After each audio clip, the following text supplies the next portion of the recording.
Are you ready? Can crush us.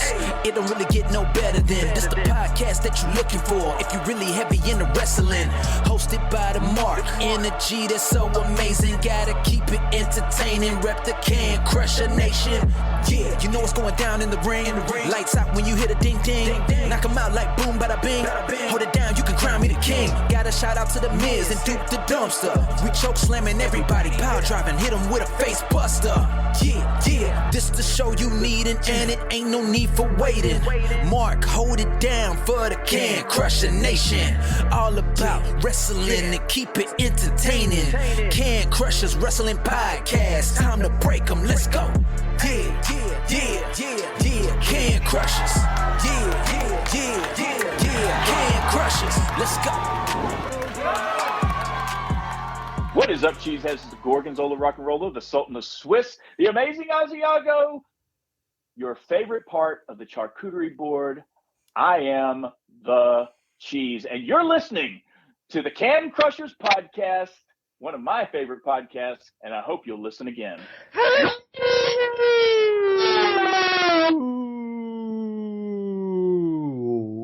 Welcome, everyone, to Can Crushers Wrestling Podcast. That's Sir Michael Jenks, and goddamn it, I wish you could see him because he is looking svelte and just red.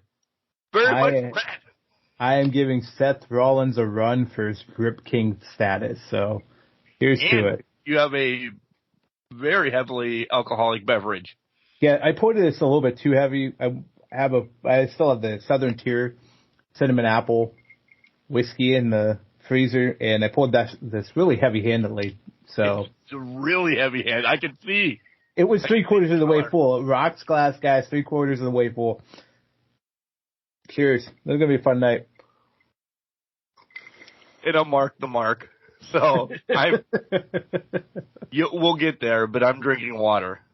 Trust me. There's stories abound in the first segment. Sir Michael Jenks, first and foremost, it's a wrestling podcast, but everybody knows, and we say this every week, like people don't know that we record Fridays, but last night, the United States women started, so That's essentially where I was, did not watch SmackDown. I'm going to just throw that out there right now.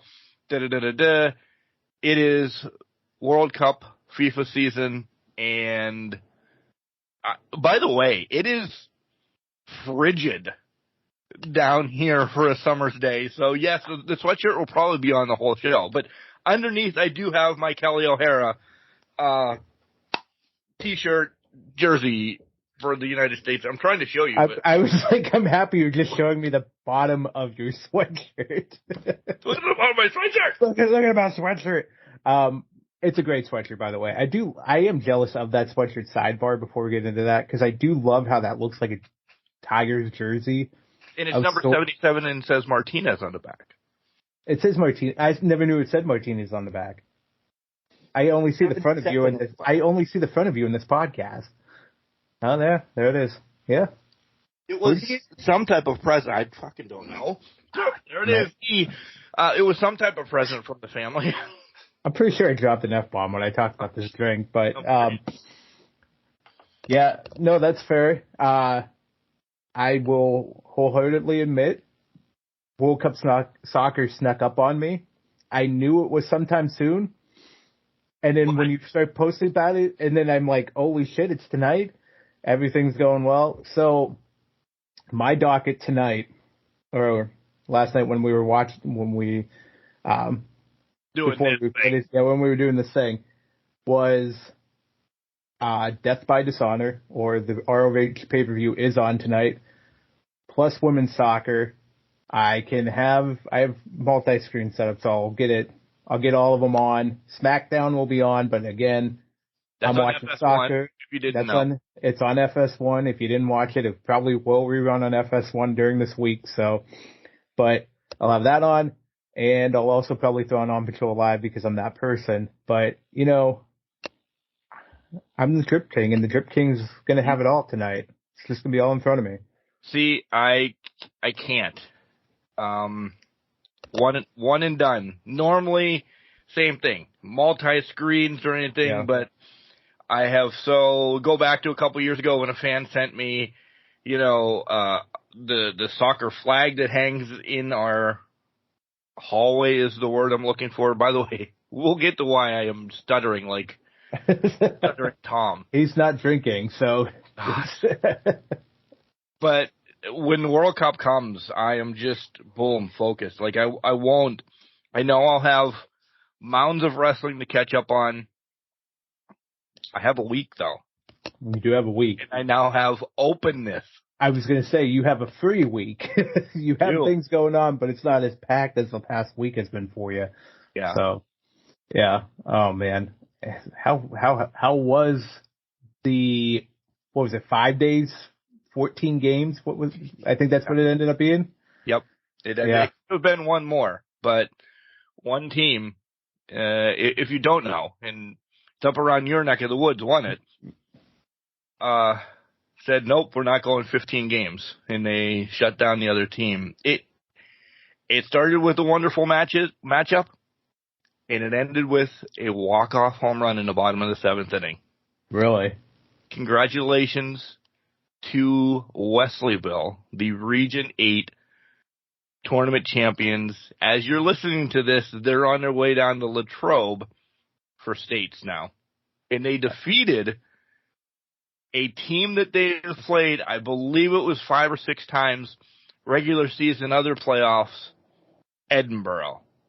Wow. Game of the week in my book. 1-1 going into the 7th, 3 up, 3 down to the top of the 7th, 1 out in the bottom of the 7th, and then, I'm not going to name names, but this boy that should be a linebacker for any football team steps up and fucking wallops one. Minimum 450 down the right field line. Jesus. Just an amazing game. So calling all the games was awesome. I butchered one name, and I'll tell it to you off air. Okay. Just consistently over and over because it's got 27 consonant and 1 vowel in it. Oh. And I know you say it, you say it time and time throughout these games. But listen, there's other names that you're throwing in there, and I'm like, oh shit, it's time for this one again. And I wrote it phonetically a couple times, and I thought by the end of the week, all right, you'll get it. And I'm like, well, and I apologized to them over, and I'm like, they're like, that's what happens when we have 75 fucking 75 now. 75 consonants in there and like 1 vowel. Yeah. Oh my God. Well, it's never easy. And like you said, you're repeating every member of every team that walks up to the plate. It's not gonna stick. I'm an idiot. They've realized that throughout the week too, because I'd be like, blah, blah, blah, blah, just talk about anything, and like they joked with me throughout the week. Then they're like, you can call them whatever you want to now because you're an idiot, and it was great banter and everything. Found out that this team Wesleyville, by the way, on the season was 12-1-1, and the tie was because they didn't want to hinder another team going to the playoffs. So they said, don't forfeit, let's just call it a tie. Yeah. That's a great move. I'm telling you. That is a great move. Wesleyville, a class act team. So representing essentially my area. Yeah. Yeah. I hope they run the gamut down there in Latrobe. Was asked to go down to Latrobe, but I can't because this coming Sunday or tomorrow, as normal people would have said, is media day for High Ground. And there's kind of snafus and everything that if you're not there for this, you can't do this, even though if you're on staff, and I don't want to be that guy that's breaking the laws right off the bat, season 1. Yeah. But the state guy came up and is like, you're fucking, and I'm not, you know how I take praises horribly. He's like, you're doing a great job. what have you done before? So I listed things, and I said, the howlers and this, that, and the other thing. He's like, okay, so you kind of know what you're doing. I'm like, maybe. A little bit. He's like, we don't have anybody like that. Would you be interested in coming down? I'm like, yes. I said I can be down Monday. They're like, no, you got to be down Sunday. And I'm like, listen, I have my wrestling gig and everything that I will not ever give up. But it sparked something, though, Jenks. Did it? That fire's lighting. It's lit. It's burning. I have a 16-year-old now. He's going off to college in a year and a half. I have probably, and I'll say this, and everybody's like, well, no, mine is. I have the most supportive wife that lets me do this, that, the other thing, make time do and everything. Yeah. Something's knocking. The opportunity's there. And I knew leaving, when things happen up in Erie and everything, young family, this, that, and the other thing, sick mother, da-da-da-da-da. Smell something. Time's right. It's coming. Yeah. I will blow that up, and have it be this, have it be the past that I've done things. I always love wrestling. Mm-hmm. But I think baseball's right around the corner again, folks. Yeah. It's hanging in there. It never goes away. There's two things that get stuck in your blood. You're in like for me, for like sports. I've done football. I've done the Erie explosion. I've done, I can give up football like that, and I have. It's never been my niche, my passion, my whatever. I've done amateur wrestling. Mm-hmm. It's not the same. I've done basketball. There's two that, in baseball will always be, and I hate to say this on a wrestling podcast, always be probably number one. As much as I love, and you know how sick I am about it. I got a fucking wrestling sleeve. You're all in about the wrestling sleeve, but you've also talked about the minor league baseball sleeve and the logo sleeves, and I know it. I've known you for 13 years now, I think it is. The passion, when we first met, guys, we talked, it was baseball, baseball, baseball. Like, we talked about wrestling here and there, and that was fine, but it was always baseball, baseball, baseball, which there's nothing wrong with that because we would talk it up. Right. But it's one of those things that your first love is in your blood, whether you like it or not. Like, for me, I'm passionate about wrestling. I love wrestling. I love baseball.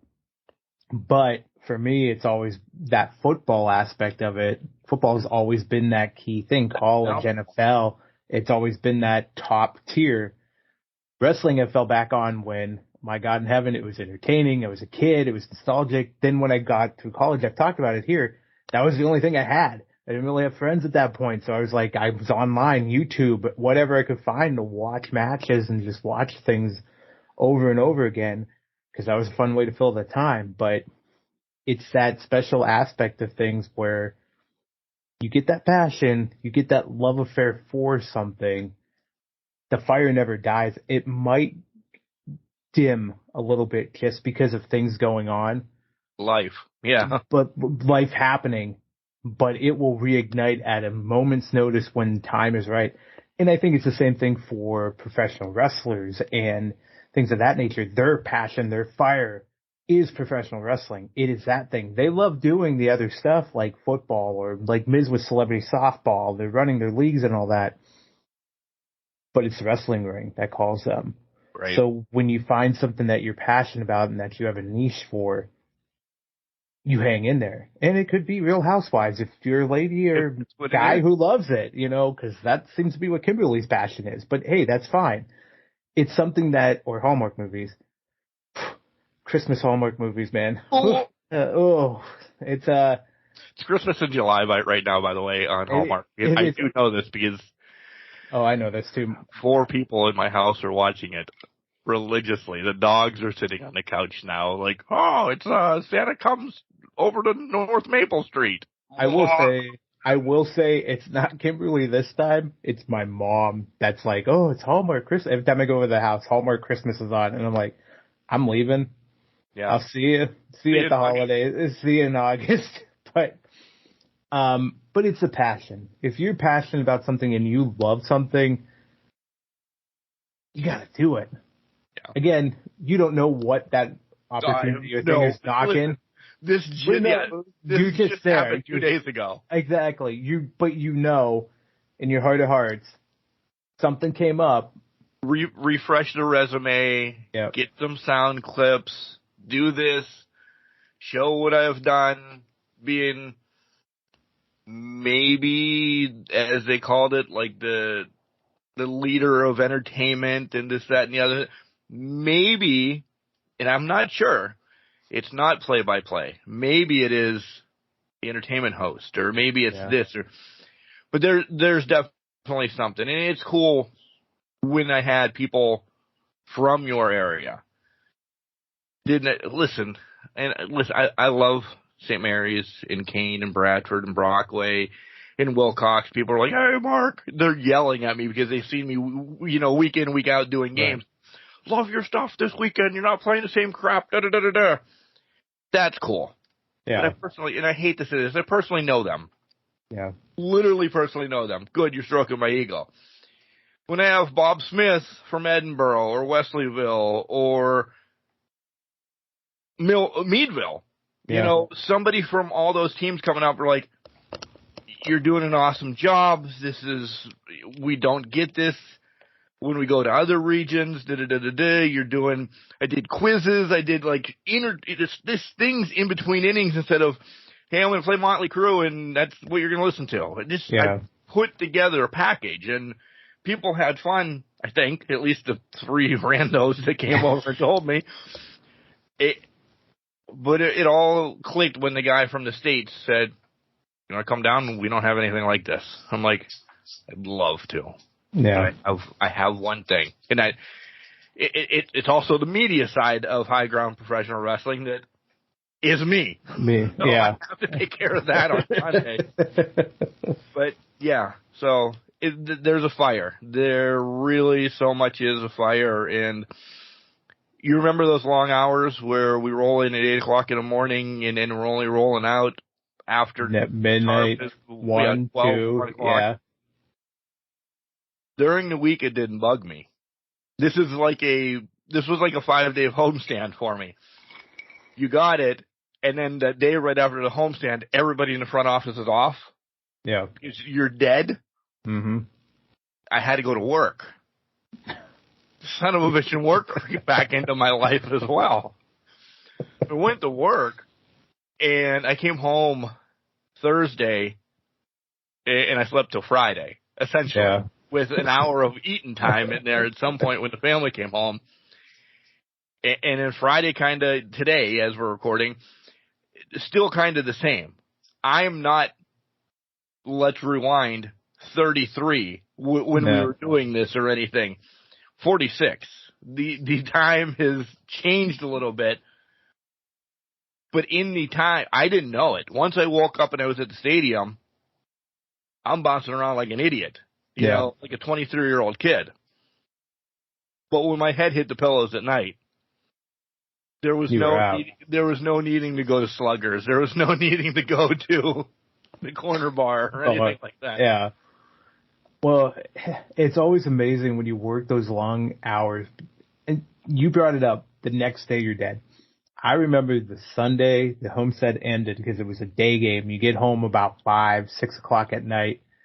I remember getting home and I was eating and I'd fall asleep probably about 6:30, 7 o'clock, just sitting there because the week just came to a screeching halt.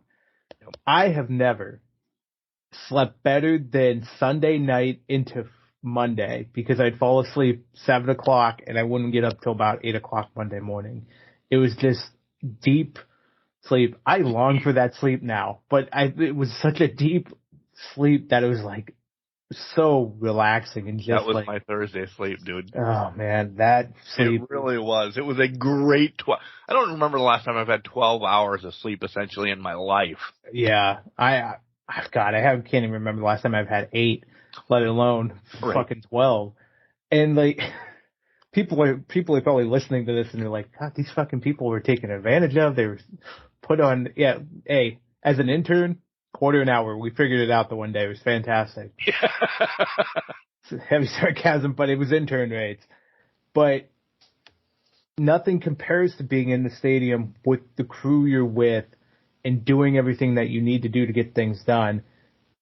But nothing compares to that sleep either. And I can't tell people that. Nobody will understand that sleep unless you work that 7 days a week in a row. If you work that sports business, the whole homestand is glorious, but that early day game or whatever for like football or basketball, we haven't done that, but we're talking baseball. Yeah.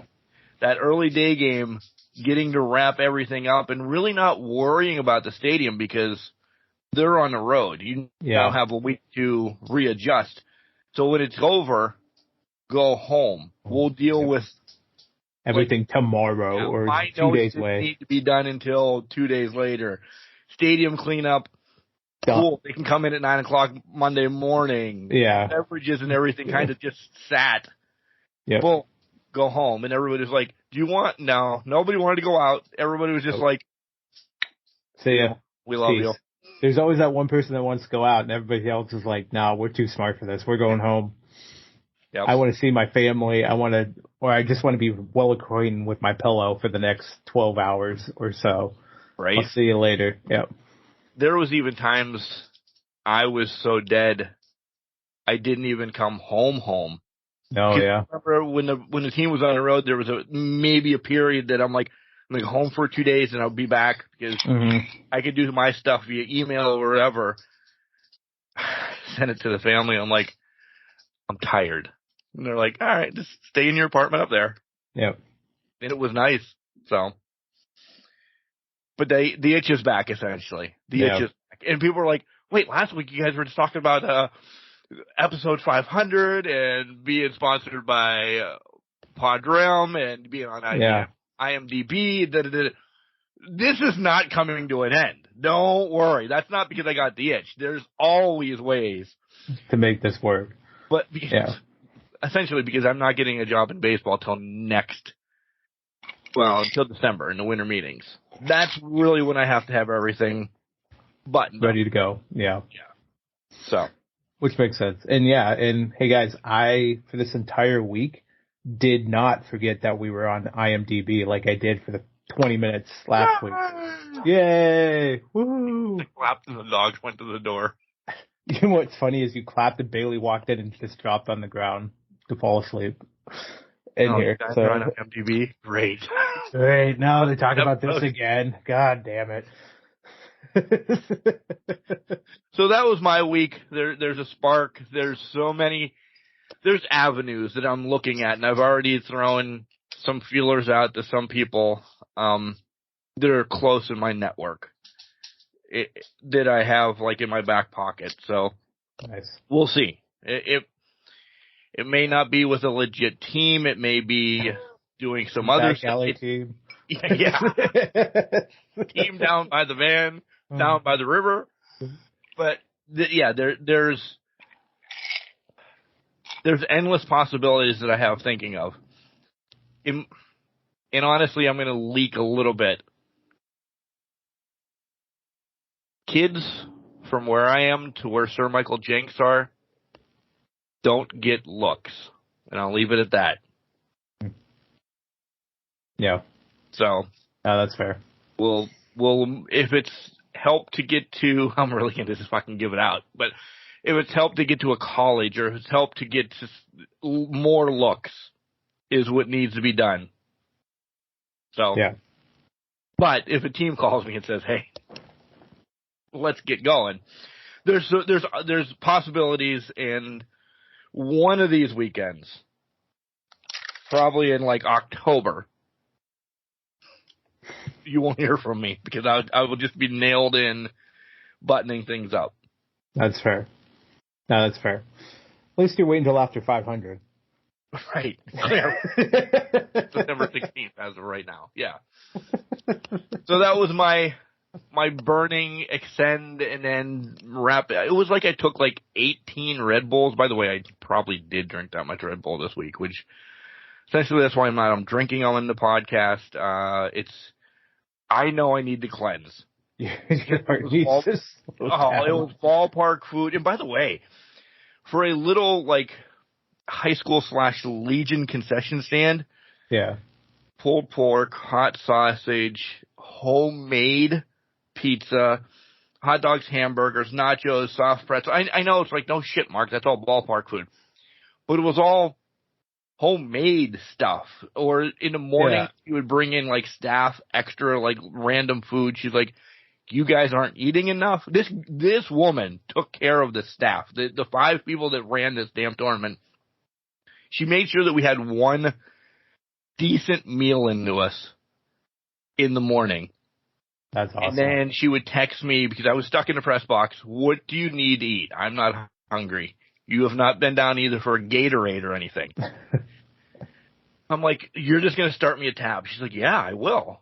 But you got to eat because I'm not. She's also like a pseudo. She's not a registered. She's an LPN or something on her like real job, but she took off because she got kids in the team. Like she did an amazing fucking job to make sure that we were alive, not dehydrated. Because there was games that was like 109,000 degrees down here though too.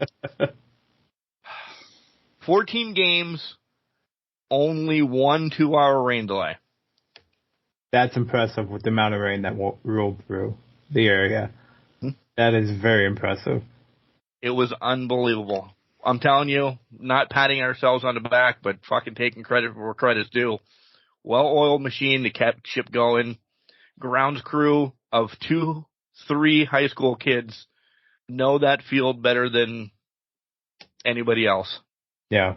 Where to put conditioner, where to put diamond dry, where to put this, mix it all together. That's awesome. Yeah. That's fantastic. How was your week? That's enough about me gloating. You can gloat to the live long day. My week was as good as this class is gone. So imagine that.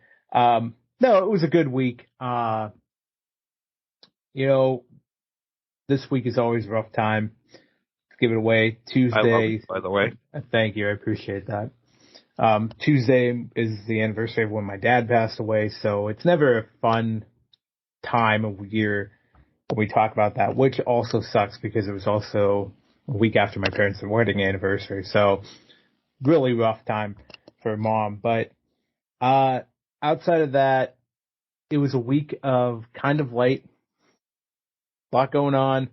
A lot being discussed, a lot of life changes happening on my homestead. I'm not leaving for minor league football or arena football or anything of that nature. Nobody's given me that, and nobody's tried to sign me to a wrestling contract yet, so I'm good there.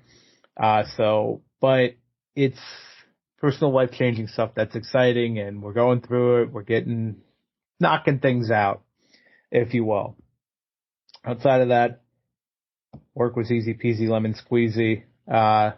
Learned how to be very mindful and meditate this week, which was something that work offered the opportunity for a learning symposium. They do it every year.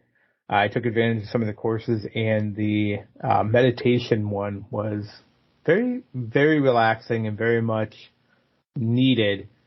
It was something I needed for a long time, but never knew I needed. So it was very interesting to get that kind of perspective and learn that technique of sorts.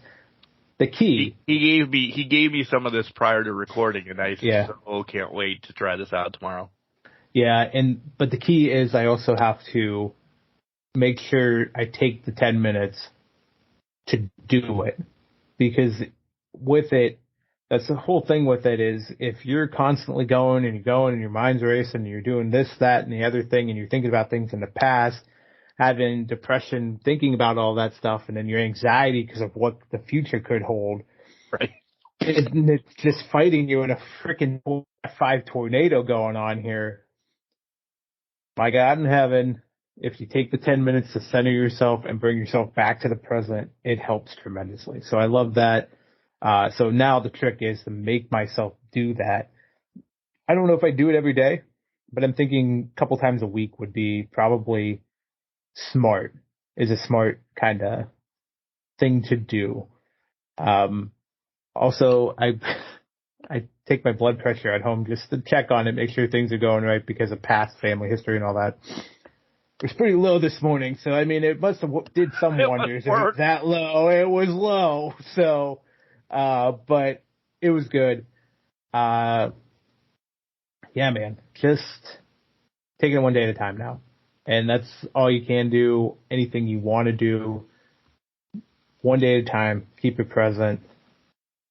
Things will come. We preach this a lot, but we don't live it. We never do. No. And, you know, we could say we're hypocritical if you want, but in our lives, we don't think about it so that we can do it. Like, we can preach it till the live long day, but if we don't think about it while we're doing it, there's nothing you can do about it. You know what I mean? And let me say this real quick. Yeah. I hope at least somebody else is like, man, these two idiots should probably listen to what they say, because I have listened. If we've helped one person and say, you know, take a minute, take a hot second, take a breather, or you're now telling us about meditation for 10 minutes or something like that. Is it scheduling? Are we this piss poor at scheduling our lives? Let's just throw that out there. It could be very well that. We're piss poor at scheduling our lives. It's when we have the time, we're so goddamn tired that we're like, I don't want to fucking do it.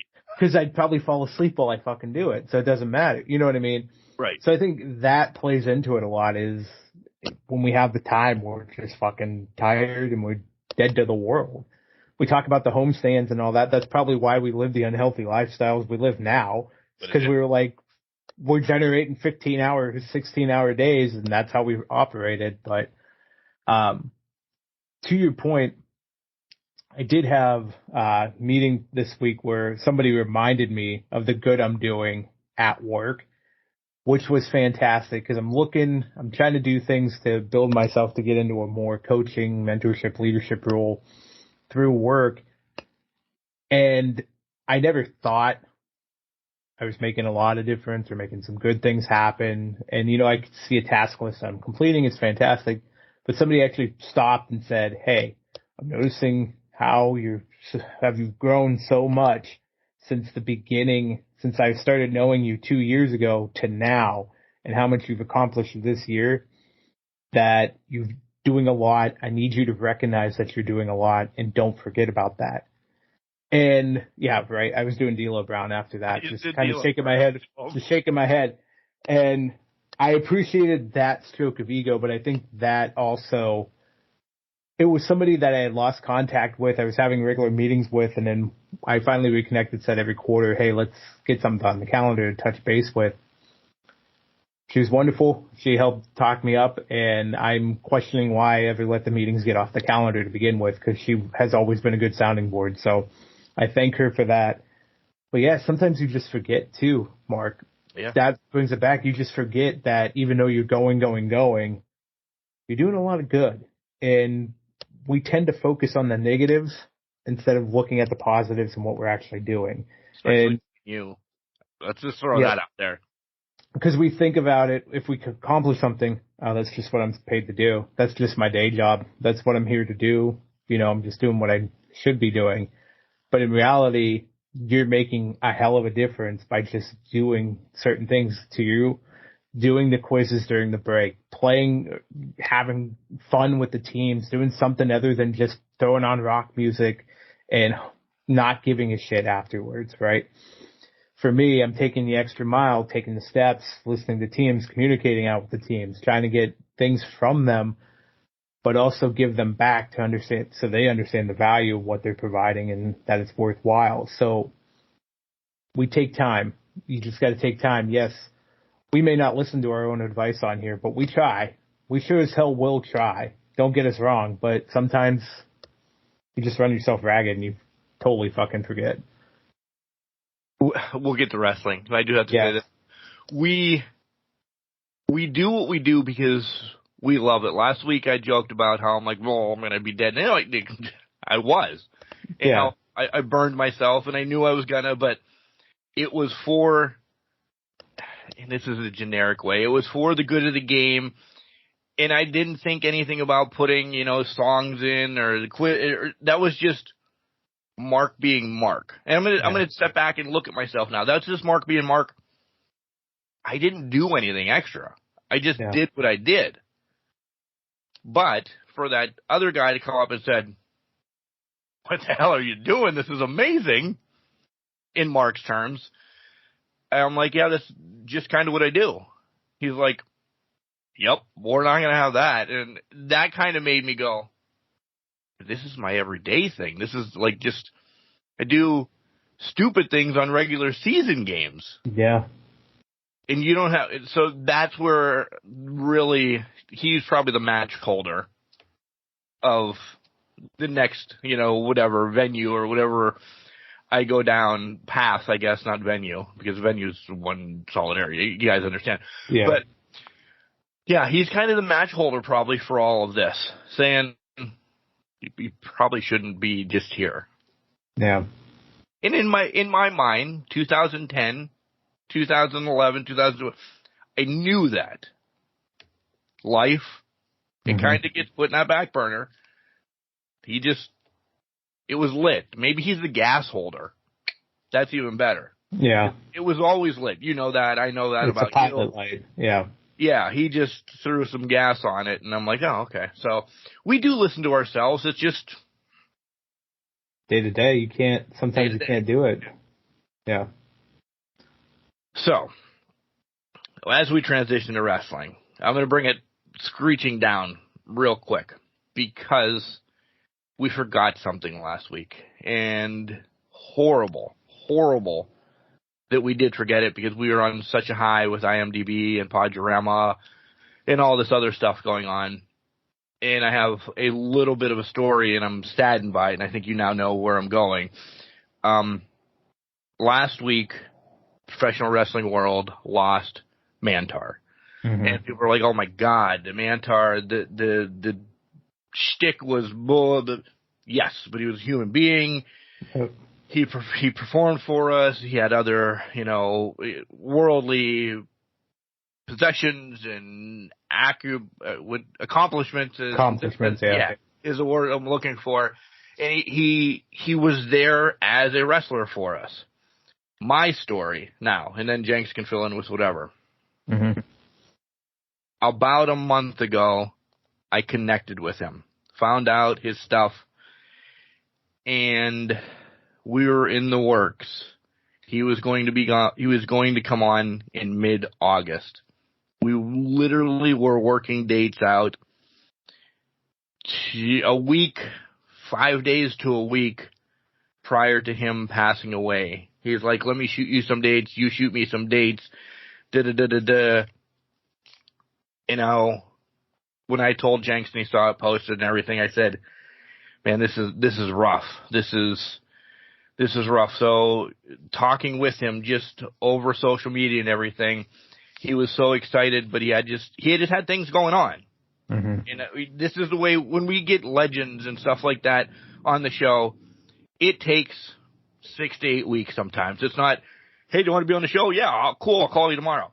This is, because he has appearances and everything. So we were working out a date, and then that news came 4 o'clock in the morning when I woke up to go to work and crippled me that day, knowing that maybe I was the last person to talk to him or something like that, the day before or 2 days before.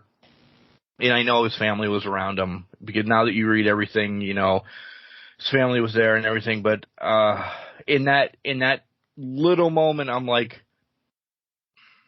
Mark's going to come out. God fucking damn it. Why didn't I reach out earlier? Why couldn't I start searching for him?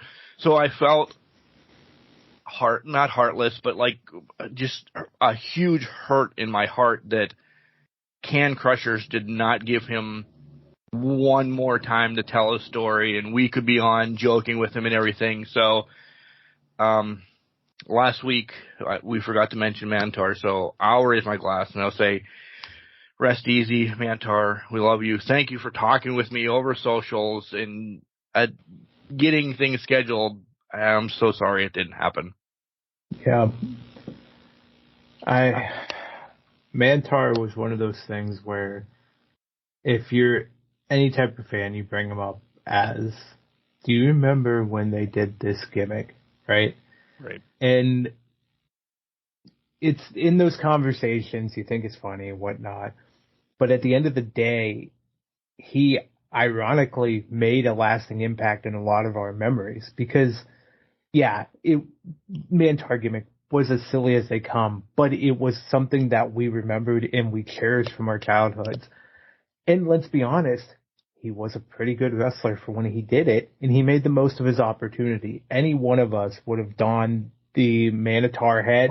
I'll put it on right now. Or the bison head or whatever the hell it was. I would put it on right now too and do what he did, not to the level he did it. And don't get us wrong, he did it to a great level. And he had a historic career outside of that, from ECW to WWF coming back and being a part of the Truth Commission and that, to going to WCW, doing the independent scene. He had it all. He did it all. Just because he wasn't Stone Cold Steve Austin doesn't mean he's not a legend, or doesn't mean that he isn't somebody that can be valued or cherished in the organization or in anywhere across the companies. That's what I'll remember him for. Obviously, I'll remember him from Mantar because that's the gimmick I grew up on and loved. And, you know, it was fantastic. We hate to love or love to hate. We love to hate because you love it, because you embrace it, that during that time of silly gimmicks, there was Max Moon and then there was Mantar. And you remember those two because they stood out for how silly they were. There was Bash and Booger too, but that was a lot of different things going on because they had to change Fire Ferguson, but we're not going into that right now. Right. Mantar, I appreciated what Mantar did.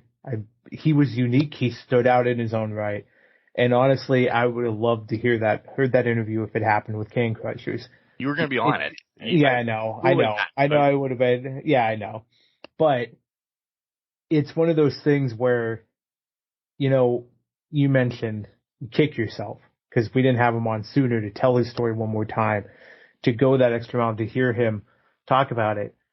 But at the same time, it's also one of those things where, yeah, it sucks, but his legacy, and I think it still made him feel like his legacy was still carrying on. No matter what it was, no matter if it was through the Truth Commission, Mantar, through Halleck, whatever it was, he was still carrying on.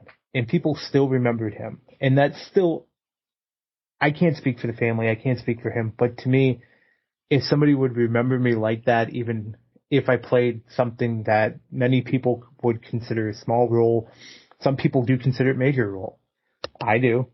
I consider it a major role. And that's what I appreciated about him. I appreciated that about him because a lot of those guys, they worked their asses off, even if it was for that small little time in the spotlight under Vince McMahon's crazy ass ideas.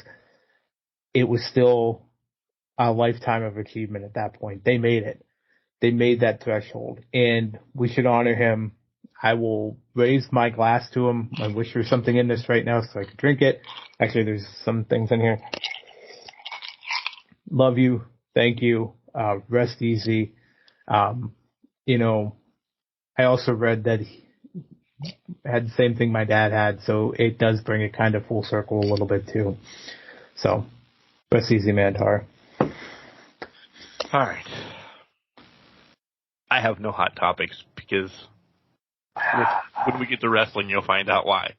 So do you have any hot topics?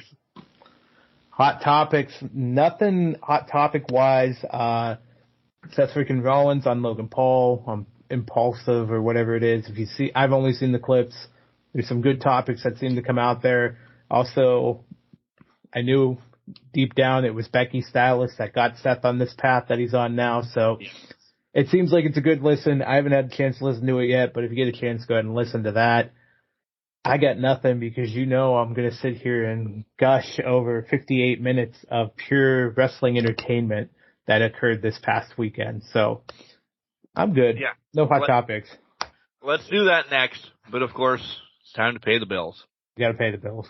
Go buy some stuff from Caller. Well, that's what he's teasing all. The baseball voices now, bruh. Go buy some stuff from Collar and Elbow, Hats, Hoodies, Tees, all the cool stuff that Else Known as Hooligans have. We have a promo code. Can Crushers get 10% off your order when you enter it at Collar and Elbow. Where are we on socials? We are on Instagram, Facebook. I think Mark said he dabbled in Threads last week, so we're going to be there. We're going to be Twitterverse. We're there. Go find us. We're on the socials. CanCrusher69@gmail.com is email is old school now, by the way. I was told by some of the summer help kids, are like, you promote email? I'm like, business is done over email. They're like, everybody does DMs. Email's old. Okay. DMs are the same thing as email. I would fight anybody on that. Fight them all on it. It essentially is. CanCrusher69@gmail.com. You can slide into that if you want to be on the show. We'd love to have you come on the show, talk wrestling, promote whatever you want to promote right now. We're good to go. And then you can listen to us everywhere. Everywhere you can think of. Podurama, IMDb, Google Podcasts, Apple Podcasts. The list goes on and on. Spotify. iHeartRadio, Stitcher. Wherever you listen to podcasts, we're there. Click on go to your Facebook, go to your Instagram, click on the post. You can get to a link there. Yeah. I'm going to throw it out there as well because we mentioned it last week. 814-299-6687. Call us, talk to us, get us hyped up for the 500th show. We'd love to hear you guys on here. 3 minutes apiece. No 14, 15 messages. You know who you are. Because I know there's things going on, but I'm not playing. Don't play it. Well, apparently Paul Heyman called into the show. You know what? The biggest air quotes you could ever think of. You know what? If there's enough people that slide into our DMs about it, maybe we'll play it next week. But so you didn't delete it yet? All right. No, you can play it. You can play it if you want. You said you weren't going to play it. No. Okay. I told you going in that I wasn't going to play it, but it's something. Something. Trust me, I don't know if it's something. It's just there. It is just there. All right, we're jumping on AEW first because, and you know why. So we'll be back with AEW. Wrestling. A love and a passion we all share. I've started a wrestling brand. The wrestling brand. A brand founded on the aspects of wrestling. Two entities working together to create a product that connect emotionally for people everywhere. Collar and Elbow is the brand. Passion and love for wrestling is the drive. I am Al Snow, and this is Collar and Elbow, the wrestling brand. Hi, this is your favorite pageant queen, the glamorous Amherst Blair, and you are listening to Can Crushers Wrestling Podcast. Welcome back to Can Crushers, guys. It's Mark, it's Mike. It's ready to talk about blood and guts. But first, I have to remind you guys, on August 12th, it's Summer Meltdown, High Ground Professional Wrestling at the Falcon's Nest in Mayfield, where we go. And let me just dabble with this, because I'm not going to ruin everything for the High Ground preview, but what's your favorite hair versus hair match? Ooh. Now, there's so many. I'm going to go, and this one's probably not thought of often, but I think it's the antics afterwards that kind of catapulted up for me. And they kind of did it again with Molly Holly, which wasn't as good. But I'm going to go Kurt Angle and Edge from Judgment Day, 2002, and then the preceding wig, or toupee, if you will, with the gear. But there were so many in the history. The shtick after what made it destroyed mine. Yeah. But what's yours? Because there's so many good ones out there.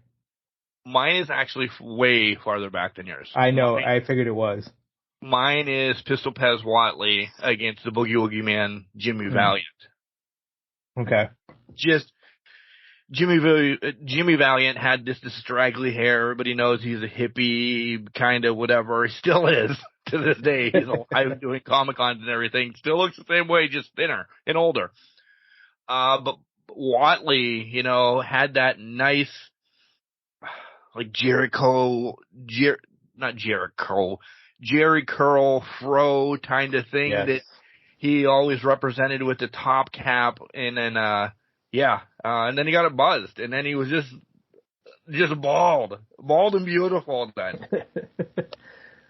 Well, that's fair. I mean, timely topic as well, because if Roddy Piper, Adrian Adonis had that one at WrestleMania 3, that just came through Dark Side of the Ring, Adrian Adonis, a couple weeks ago. If you haven't seen that, watch it. I've seen the clip. I've seen essentially the show.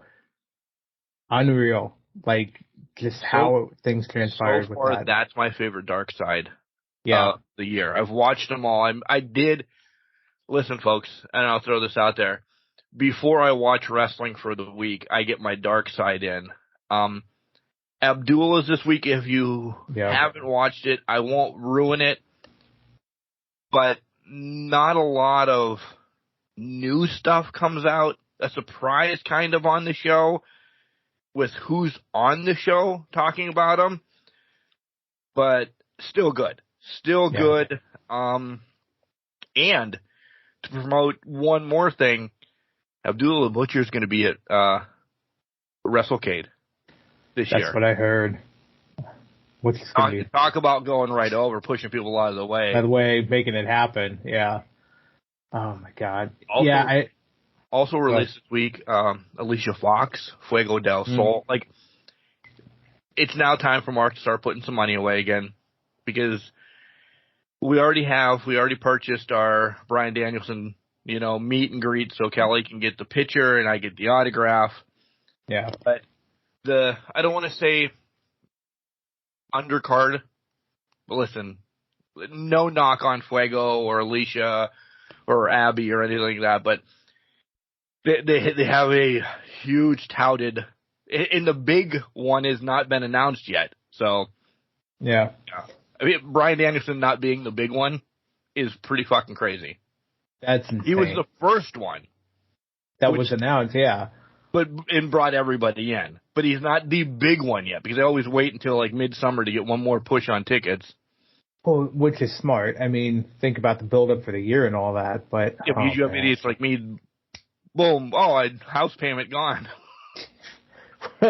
Yeah, not all of us spend that much money in one sitting accidentally. By the way, I have horrible influence of a co-host. I now have Jim Beam Vanilla and Barks. Still, this is probably one of my favorite ones that I've thrown together. First of all, that sounds amazing. Second of all, I feel like I'm a good influence. Really I also don't like that I'm all. A little bit. First of all, I'm building a reputation amongst my friends as the bad influence.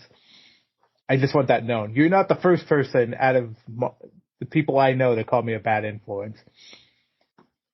I'm just promoting. I'm just saying, hey, take a chill pill, relax, enjoy yourself. Meditate or drink, whatever one's easier. I will say I might be part of the reason Moochie is the way Moochie is and calling 13 times into Can Crushers. Yeah. But that's probably me. But that's a different story for a different time.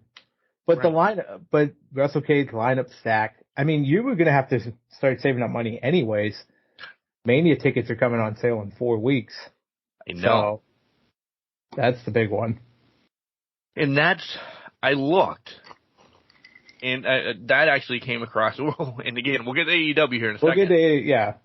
And that actually just got thrown. I told the wife, she's like, who's going with you? I'm like, I don't know, but whomever does, I'm taking the lead on this. They better have the money up front. Put them on the card, da-da-da-da-da.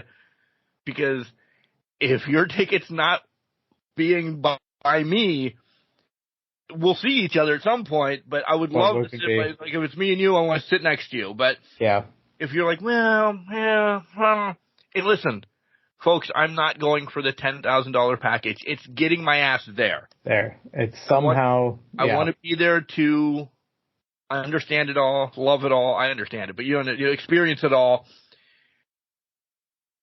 It's the week prior and all that I need though too. So I'm going to have to take a loan out to go to Philadelphia.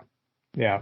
To go to all the shows at the ass crack of dawn and this and that, because it is about going to the 2 nights of WrestleMania. By the way, the tickets I'm looking at right now is $750 for both days combined. Yeah. I'll do it. For me, it's probably a once in a lifetime thing. $750 for both days. Call a spade. I'm going. Yeah.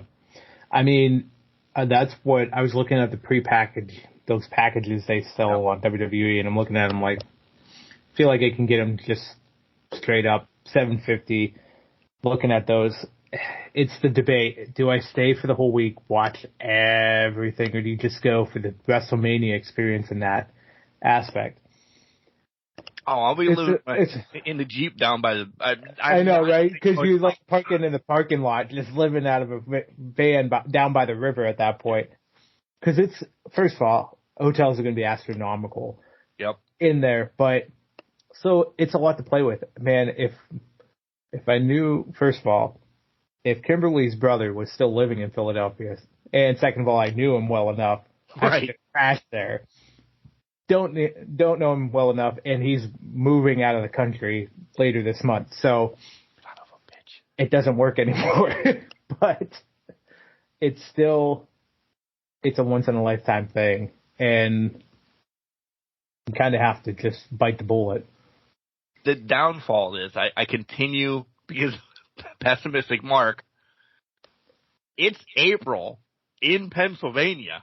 It's going to be fucking cold. In Veteran, or whatever the hell it's called now, Veteran Stadium, whatever the field's called. It's going to be ass cold. Yeah. More than likely, probably snowing. Let's be honest here. That's what I'm thinking. And I'm like, so then I sit back and look. We're going to talk through this real quick. Do I scrap the WrestleMania tickets and just go for the experience of the week and get my ass home by Saturday? And then be nice and toasty warm and watch Mania here?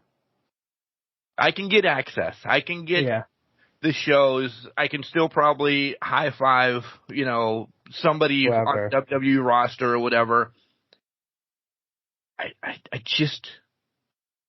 I'm old and I don't like being cold anymore. Yeah. To me, I agree with that sentiment. But to me, I'm also sitting there thinking, you'd kick yourself if you'd leave.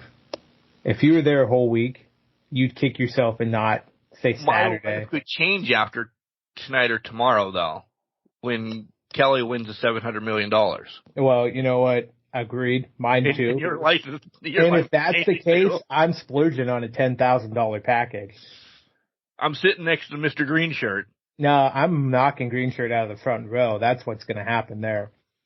And I'm going to purposely wear a light blue shirt just to fucking throw him off his game. And then people are like, who's this motherfucker that's imitating him in a light blue shirt? I'm going to wear a red shirt then. You wear a red shirt, I'll wear a blue shirt. It'll be fine. Oh, crap. We just made the Phillies colors out of that. We need to... disregard that. I would say black and orange, but then we'd be the Flyers. We got to avoid that, so... Shit. I'll go pink. I'll go black. We'll go Bret Hart. All right. That'll work. Or Owen. Owen, I like Owen. Oh, see how I transitioned into that? Time for collision. Beautiful. Look, I don't even need to be here anymore. Mark's got this under control. This, by far, was the best collision I've ever watched in my life. And I know it's only been out for, 5 weeks? This is what Rampage should be. Yes. I know last week I bitched and said Battle of the Belt should have the tag team title match. Listen, yes, I think it should have been on there, but at the end of the day, I'm going to eat this fucking thing right out of the gate. I was so pumped it was on at 8 o'clock. First of all, oh my God in heaven. This was, whew.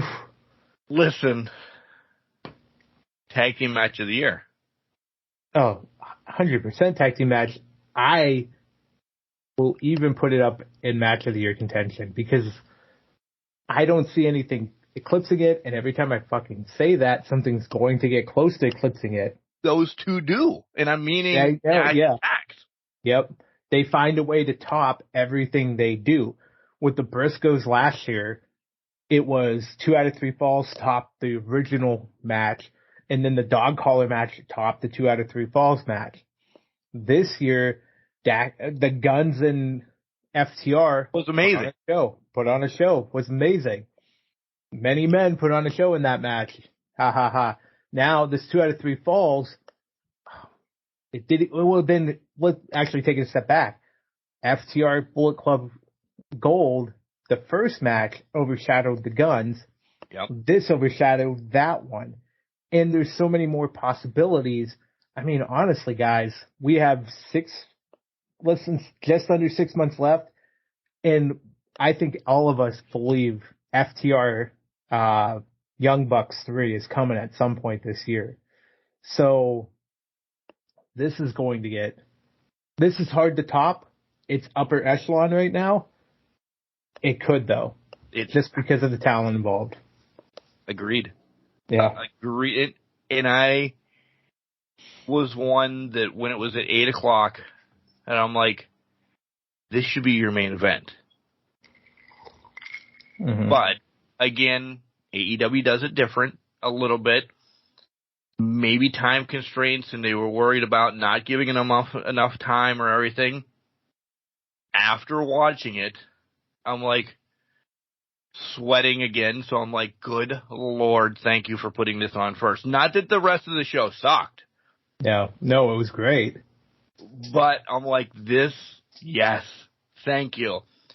And let me say, 2-3 weeks ago, Jay White and Juice Robinson were like, what are they doing?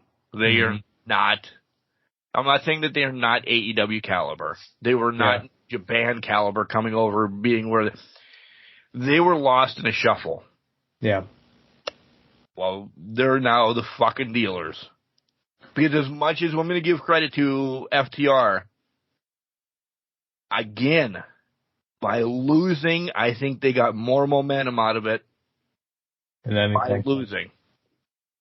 I think they've established Bullet Club Gold fully in AEW now. Even by losing. Even by the way this match broke down. I mean, each fall took probably 20 minutes apiece, close to that. Never expected that. Neither did I. I didn't think it was going the full 60, getting to 58. Would have never guessed that. And every fall felt like a different match, which it should, which is fantastic. But it also felt like it wasn't a brand new match, which I think a lot of 2 out of 3 falls matches kind of lack, if you've noticed lately. There was 3 stories in this match. There was 3 stories, and each story was a different fall for that. When the third fall, that third match, it was about how tired everybody was and how they kept, something would happen, they'd injure themselves because they're just so tired. They're trying to get there. They're trying to win that upper echelon match, but they'd injure themselves. That fall onto the concrete, whether it was planned or not, deadly, looked deadly, felt like everybody involved was injured, hurt. They've ruptured their necks, their spines. It just made it look like that. And then the key storytelling of that third fall where we put the sharpshooters on, feel good moment, Calgary, whatever. The dropping of the knee pad to sink it in further, old school 101 that nobody does anymore. No. No. By the way, you talk about the fall on the concrete. Yeah. And I don't know, this is actually in my notes. I don't know why this came across, but I'm like, Mortal Kombat, finish him. No, it's not the same thing. I don't know why Mortal Kombat came in my head at that moment. I didn't know who would do it, but I was like, finish him, and neither of them were moving. It was just like they were just flat pancakes on the ground. You're really on the fucking same page. This is awesome. I wasn't going to bring it up. I'm like, he's going to look at me and like, what are you talking about? But it was... I did the same thing. That entire fall was finish him. Just end it. Finish him. It wasn't an end it because I was bored with the match. It was do it. Get your goal. Get your roses. Get the prop, yeah. I didn't care who won at that point. If Bullet Club Gold won, kudos. Okay, I'm now supporting now. I got you. I got your back. I'm supporting you 100%. But I was just like, finish him. Do what you got to do it. Yeah. That's why I was very happy that they kind of ended it. The sharpshooter was a nice coup de grace touch to everything going on in the night. And then we were completely wrong on both sides of the Owen Hart tournament. So Willow beating Ruby, not as shocking to me because it was like, okay, cool. You know what? Cool. Willow, that's cool. Right. She deserves her roses. Get her some momentum. I don't know if she'll beat Athena. You guys will know by the time you listen to this, but I don't know if she'll beat Athena during the ROH pay-per-view on Friday night. But Ricky Starks, man, getting that win on a surprise roll-up? What? And holding the ropes. What? Like, that one threw me off. But I'm also, we talked about this last week. We said neither outcome would benefit him. I'm not so sure anymore because him winning this kind of gives him the storyline with Punk here that could be very beneficial for him to go forward with. And just shitting on Jushin Thunder, like stealing the trophy away, which pissed off New Japan. Right. I don't think we're getting a match out of that. No. But I don't know if that's all we're getting. Yeah. You know? Yep. I'm not saying Jushin's going to interfere or something, but there's going to be references, I think. It's going to play a lot because if this is a rivalry with Punk, he's going to bring up history. Yeah. And like, you don't listen, you can beat me on a fluke, but you don't disrespect Jushin. You don't disrespect history. You're spitting on Owen Hart's legacy type thing. If this brings a history aspect to it in almost a heel turn for Ricky Starks, where we start seeing that NWA Ricky Starks coming back, new life into Ricky Starks. And I'm glad. As much as we said everything about what we said last week to Ricky, we're both eating crow. Yeah. Because of the genius of Tony Khan, what he has done. Because listen, 3 of the 4 winners of the Owen Hart are babies. Yeah. Britt was a baby when she went. It doesn't matter what you call Britt. But the inaugural, everybody's excited. Everybody's excited to see Adam Cole win it. Willow, nice pat on the back for her. The way, like, they all want it clean and da-da-da-da-da. Ricky is going to, not physically or whatever, but he's going to shit on this. He's going to say this was a stepping stone for wherever he's going, and that's going to ruffle feathers in wrestling because Owen Hart's never a stepping stone. Right. It's going to really push, like we said, this miserable NWA Ricky that he was. I think we're going to get that just like you said. Yep. So, yes. Was I bummed that it wasn't Punk? For a hot second. You sit back and look at it. But what now would it have done for Punk? You can't hear me, can you? No, I can't. I was messing with my ear. You're fine. Oh. But what would it have done for Punk?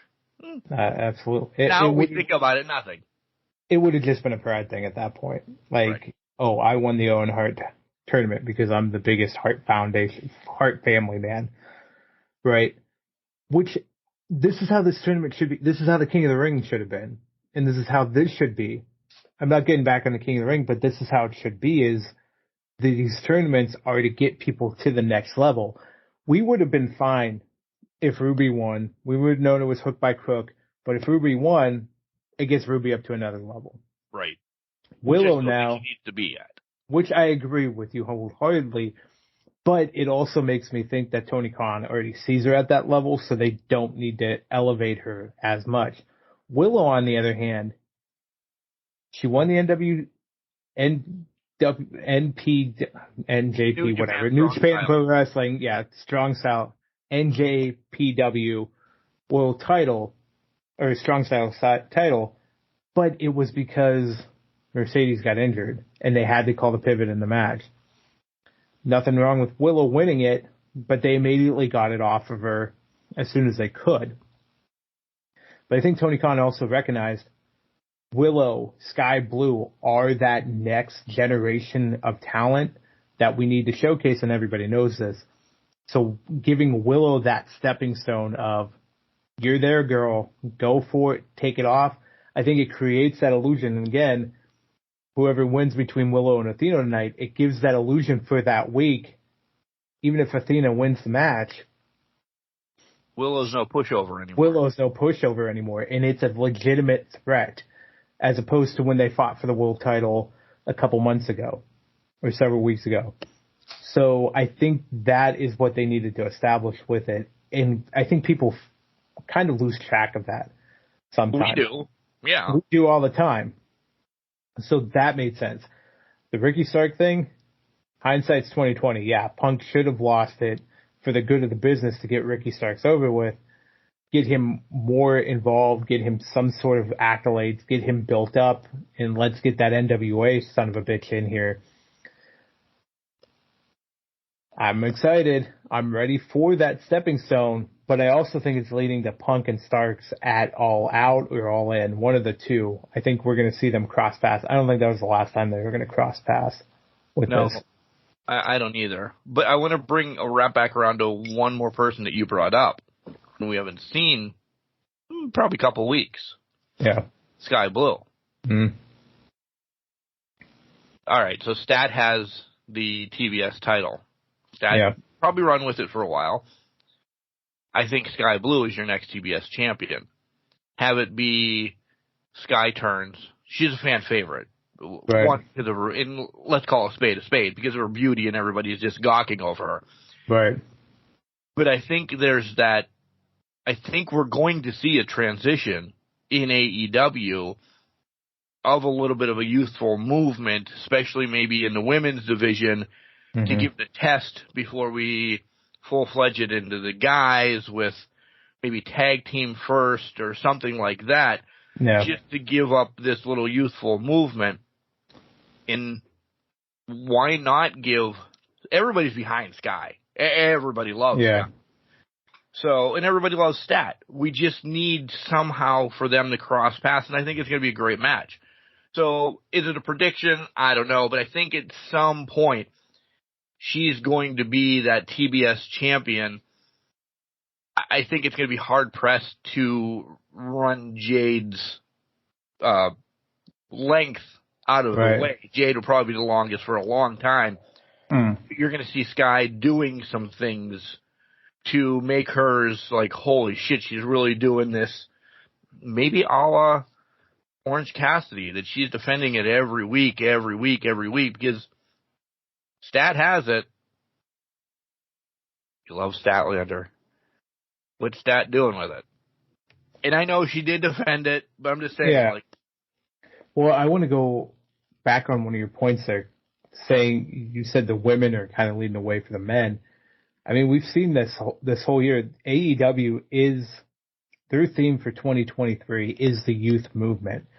We saw that at Double or Nothing with the four-way main event with the pillars basically going through that.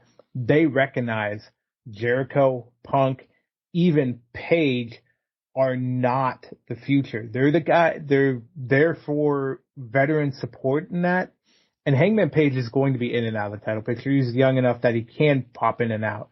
But when you guys got Jericho with Punk in that, they need to start moving out. So that's why we see MJF. We see him in these feuds with Adam Cole, who is a veteran in his own right, 19 years or so. Bailey agrees. 19 years long, Bailey says. 19 years or so. But it's getting another notch in Adam Cole's belt, right? So I think to that point, AEW does recognize that, and they need to do it for the women's division. Well, how do you do that for the women's division? Man, Bailey is very vocal about this subject. She really loves the youthful movement. She loves that Adam Cole baby. She loved the double clothesline. We'll get to there on Wednesday. But from that aspect, you got to think about it from, yes, now I think they're moving it into the women's division. I think, though, you also see Sky Blue can take it from Stat, but Stat then moves into the women's world championship position. We're playing the chess game right now, and when Jade comes back, she's going to factor into the world title position. They might have the one-off match between Jade and Stat for the title, just get it done and over with so that they can officially say they faced each other.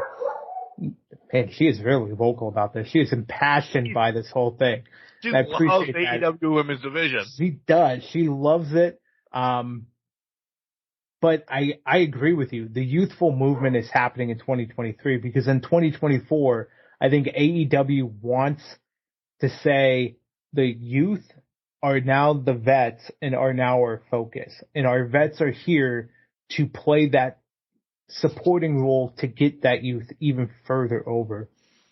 So I think it's an interesting transition. Full Gear this year is low-key going to be probably one of the youngest pay-per-views in terms of competitors on there that we've seen in a long time. Yeah, some guys are just cracking 30. Some people are just cracking 30.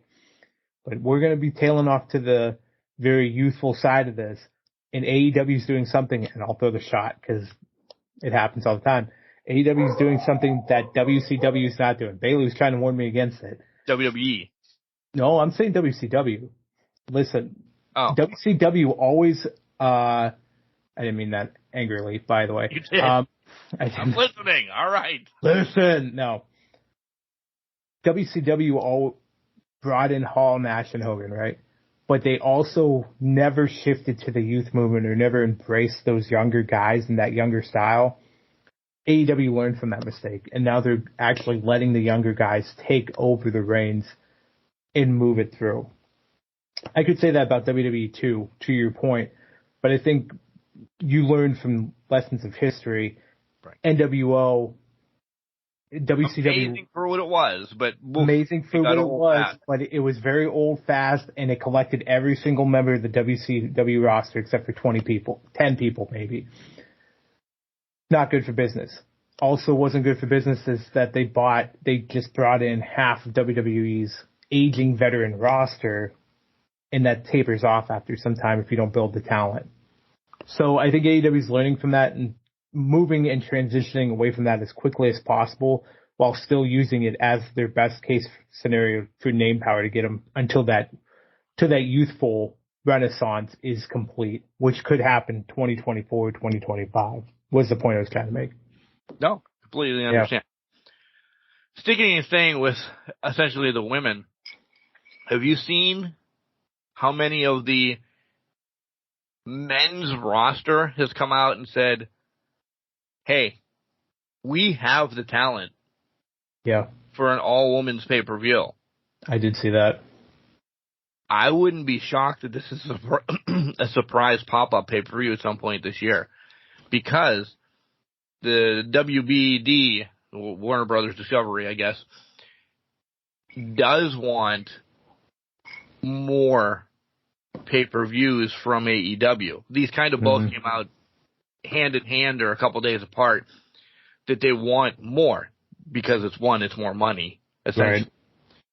But it's going to showcase, it gets more people over, it breaks down to money. But I completely agree with all the guys on the roster. And then I believe it was an Athena that said, yeah, we do too. Like some of the gals jumped on board, but this is great to see the guys waving the flag first saying, let's do this.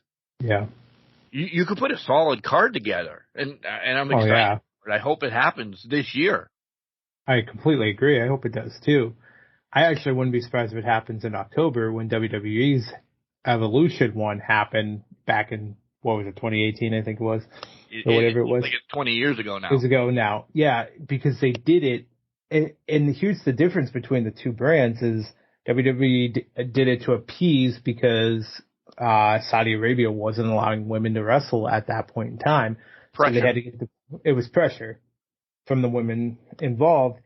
AEW is doing it out of, we have the talent. We could put together solid storylines and carry it through and make it happen. I wouldn't be surprised if it happens in October, to be honest, just to kind of say, WWE, because, WWE's playing the game with All In, saying, hey, we can fill out Wembley with WrestleMania 41. AEW, we can put together an all-women's pay-per-view and people are going to buy it and want to be in the seats for it. So we're going to do it and do it consistently throughout the year. So seeing the guys support it as opposed to what happened in 2018 where it was just everybody was like, okay, this is what we're doing. We have to do it. It's an eye-opening experience. And I like it a lot. And I love that it's kind of marketing at this point because let's leak it out. Let's start mentioning it. Because before this week, never heard anything about it. Right. Now guys are like, I'm all for an all women's pay-per-view. Let's do this. Let's do that. They have the talent. It would be a very good pay-per-view to watch and see how it plays out. Don't be surprised though, as we trickle into this women's kind of revolution as well in AEW to get this pay-per-view going, that you see some younger international talent, because I have one instantly in mind, get signed by AEW. She's now stateside. Well, she got married, now she's stateside to do some indie shows, but it doesn't mean that she's not going to stay stateside or anything. She was on NXT UK. Her dad was huge into wrestling in England. Xia Brookside is out there as a huge free agent piece that I've been on her, bandwagon. Listen, because she had a history going to when she wrestled Rise in Pittsburgh. I fell in love with her, everything wise, in ring, out of ring, everything. Watch that. And again, there's the biggest free agent out there that kind of shocked me. Didn't pop up in Boston. At least a little bit, being her hometown, Mercedes. Yeah. Injuries got to be healed up now, right? Yeah, but again, you're in Boston. Blood and guts is the main portion of it. And to that point, she doesn't fit, but at least it wasn't even a fit. Yeah, you're overshadowed at that point by that whole whatever that was going to be. We'll get to it. We'll get to that spectacle. That made it to my list of spectacles. But to your point, I wouldn't be surprised if they're just holding off until, I think we talked about this, London. Yeah. Perfect example. She'd go to London to make that big of an impact in Wembley. Yeah. Oh, 100%. Although, when your friend's trying to recruit you every day to come back, it's kind of difficult. I know. Yeah. So she should sign with AEW and somebody else should be recruited over to the other side. I completely agree with that. When's that contract up and move her over? Because it needs to happen. But she's going to be getting time added to her contract, I think, with this injury. With the injury. Well, yeah, because that's how they roll. I mean, that's how most of these companies roll, is you got to add the time for the injury to kind of get the most out of the contract. I don't know what my two are doing in the living room, but they're staring at each other for their own blood and guts match. Bailey's passed out. She's done barking right now. So let's transition to Wednesday. Can I stop one more thing on Saturday? Yeah. Well, because I wanted to go back to one thing that happened at Battle of the Belts that we knew was going to happen, but probably didn't think it was going to happen that quickly. Lance Archer jobbed the Orange Cassidy essentially. So I just wanted to point that out again, that we knew that was coming. So I didn't know it was that quick, but hey, cheers to that. We made reference that it's going to be like a 2-week build up or whatever. Again, I thought I had it set to record Battle of the Belts. Yeah. I can't even pretend to say, oh yeah, that happened. Go watch it. No clue what happened in Battle of the Belts. And I forgot until 20 minutes before recording Battle of the Belts happened, essentially. And that's horrible. But it's not. Yeah. It's not good most of the time. It's not, and the worst thing about it was a count-out victory, which is kind of worse to me, if you will, because it's like, okay, well, whatever. So, but hey, kudos to Orange. He had a day off on Wednesday, but we'll get there. So Dynamite starts with Tarzan Boy. Well, no, because they're like, oh my God, the last time Jack was on TV, he's like, you'll never hear me come out to this again. Yeah. And they play it. And everybody's like, where's Jack? Oh, my God, where's Jack? You guys told us 1.5 weeks ago that he's never coming out to this again. Yeah. I knew instantly he wasn't coming out to this. Instantly. Oh, I knew it too. Yeah. So they played the whole damn song, which is 4 minutes and 23.5 seconds or something like that, because, listen, somebody was counting. Well, no, because I had a generic playlist that I played during in like an hour in between games so we could reset up the field. That made it on. Jane made it on. Kingdom made it on. So there were some people that really caught on that there was wrestling themes songs embedded into the playlist because they heard it 14 fucking times. Because there was teams that stuck and stayed the whole weekend to watch everything. Yeah. Back to baseball, by the way.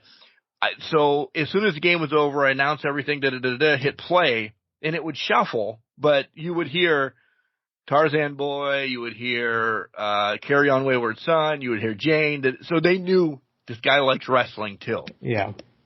So that's why I know it was like 4 minutes and 32.5 seconds long, essentially.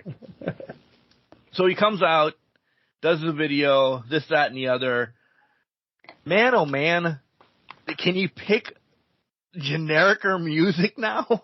When you go Beethoven Symphony 5, which I believe generic, but which I believe is the one that it's not. Yeah, it's the one that says I cannot hear.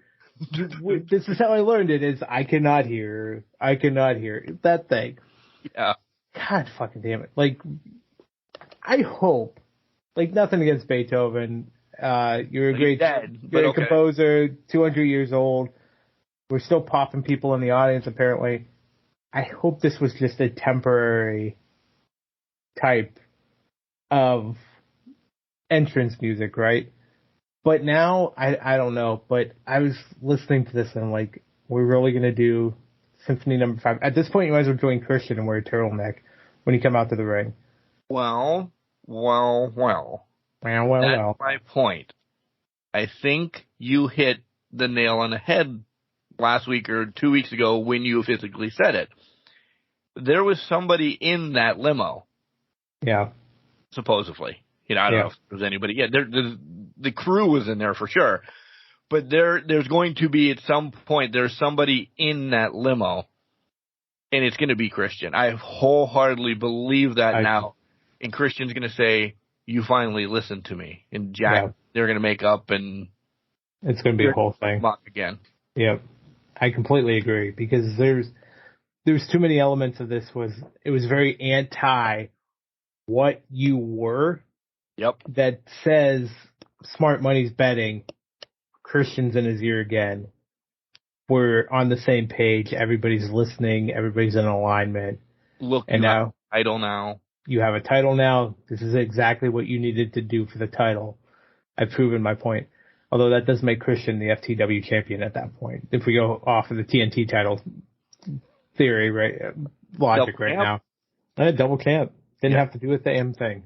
Just lifted, no fingers lifted. But I like it. I do like it too. Love it yet. I'm not loving it yet, but I like it. I think it's because it's with anything. You only like it at the beginning because you don't know where it's going to go. Right. And we're trained now based off of things that have happened in the past with WWE and all of that, sometimes things don't really go the right or the way it should go. Yeah. And we call things a spade terrible. 20 years of training by WWE. It makes you very skeptical before you move on to saying, I love that. Yep. I mean, FTR, look at them. I sat around for a year like, am I going to love this? Am I going to hate this? What am I going to do? And now I finally love it again. You don't know what they're going to do to things, so you're kind of trying to be very cautious about what you love in professional wrestling. You know what I do love? That Cole and MJF went for Chinese. Spicy Chinese. There was 99,000 people in Saskatchewan. How the hell do you say that? The Saskatchewan Silverdome? Wow. And I didn't realize Big Bill was 695 pounds. I didn't either. Maximaniacs going wild. The stupid stuff gets us, guys, if you haven't caught on in close to 500 episodes. Yeah. Check that out. Good job. Check that in the segment. I was laughing when the stupidest thing, I should have known it wasn't water. And then when they were like, oh, it's 100% alcohol, the acting in this was B-movie-esque, but it was fantastic. IMDb like us. They're going to be IMDb. I appreciated that, like every one of us, we've all wanted to double clothesline a waiter at some point. So, we're kidding. It happens. We're kidding, but... Britt, listen, I love Kayla Sparks, by the way. If you don't know the story of Kayla Sparks, look it up. Started wrestling early, got injured, came out, had a movie essentially getting ready to be written about her. She was going to play the part. Producers, editors, and everything did her dirty a little bit, so she didn't do it. They had somebody else do it, kind of still told the story. She's been on AEW before. I've not given her enough props before. She is probably an indie person that should be signed. Not from this match, though, because this was Britt not working by the hour. Like, listen, I know we haven't seen Britt in a while. But it didn't do anything for her this time either. No, and that's the problem. It was kind of like, we need to appease somebody, so we need a women's match. Let's throw it in there, even if it's 5 seconds of Britt Baker. But, hey, Britt Baker got to win. So, take it or leave it. Where's it go? But nowhere. Yeah, nowhere. Absolutely nowhere. So our boys are backstage again. Yeah, we're breaking it down in order. So our boys are backstage again. The whole fucking matching of the shirts and the pants, jackets. And he says, wait, I got something else. I wasn't sure. Yeah, I wasn't sure. Like, my original thought was, I did think, okay, maybe he's looking fine in the entrances, but I was also like, I don't know what the fuck else he has. He probably has like a big hug machine or something. That's kind of like a big heart. Like, it was going to be Festival of Friendship, and then, like, things start breaking down. But when they did the matching entrance, or did the entrance where it was like, oh, man. I love I want these guys to be tag team champions. I knew we just gushed 20 minutes ago about FTR. Yeah. I know this will probably be the shortest title reign in AEW when it does happen, if it does happen. It's money right now. Give them the props just because of the money. And then take it away the next week. I don't give a shit. Or even the same night. Whatever. Yeah. It's got money written all over it. It's an odd couple. It works. And then the goddamn dance-off. I had thought the bell rang. I did think it rang. I thought it did too. But apparently not. I laughed a lot during this dance-off, and I shouldn't have. I want to know why you shouldn't have, but we'll get there. If it was this corny, they should have made Remsburg dance too. So that would have been every... cherry on top and everything. But it didn't happen, yada, yada, yada. It was still... For me, it was amazing. wouldn't have wanted anything more, anything less. But why did you not want to laugh as much? So to that point, I want to go off the Rimsberg comment. Rimsberg should have did what Adam Cole did, and Cole should have been just a surprise thing. We've seen dance-offs 100% of the time. WWE, they've all been trash, terrible, usually Michael Cole, whatever. I'm sitting there like, I'm laughing hysterically at this, and I'm enjoying it. But I'm also sitting there thinking, because of WWE, I should not be laughing at this much. I should not be thinking this is as fucking hysterical as it is. But to me, it's fucking, from MJF trying to outdance Daniel Garcia at the beginning of it, to all the way through where Garcia pops up in between Guevara's legs, to fucking... That was... When that happened, I completely lost all control, because that was just absolute. Because that's how a dance off. AEW did the dance off right. Yeah. It was supposed to be silly to get us into the match. It wasn't just to be this stupid segment that kind of just embarrasses people. It was something silly to get us into the match, and it steered into what everybody loves about Daniel Garcia's character, right, wrong, or indifferent, is those fucking dance moves. And people love that. And then when Cole came out of the corner, I absolutely was like, this is fucking ridiculous. And was, cancel us because I have to say it the way I have to say it, was the white guy dancing? Because everybody else could pivot, or they have, they had they have smoothness. They were in control of their movements. Adam Cole was not in control of anything. No. It was like Elaine from Seinfeld. Throwing the thumbs to the side, just trying to own a floor. But they have a kangaroo on the World Cup coverage right now, by the way, in its satchel. I mean, he thinks Zookeeper Chad is his mother. Maybe that's what it's kind of breaking down. Well, it is Joey, so yeah. Yeah. By the way, kangaroos, I have come to learn, are bastards. They will... Especially on Hunter Call of the Wild. Oh, yeah, I believe that. But they will show up, and they will fucking try to fight you 100%, and they are built better than probably 90% of the actual population of the world. That tail, it just rocks on it, and if you get kicked by those front legs, good fucking bye. How are you... Well, now I gotta ask, even though we're getting off topic, aren't you, taking them out before you get close enough, or are they just coming up to you?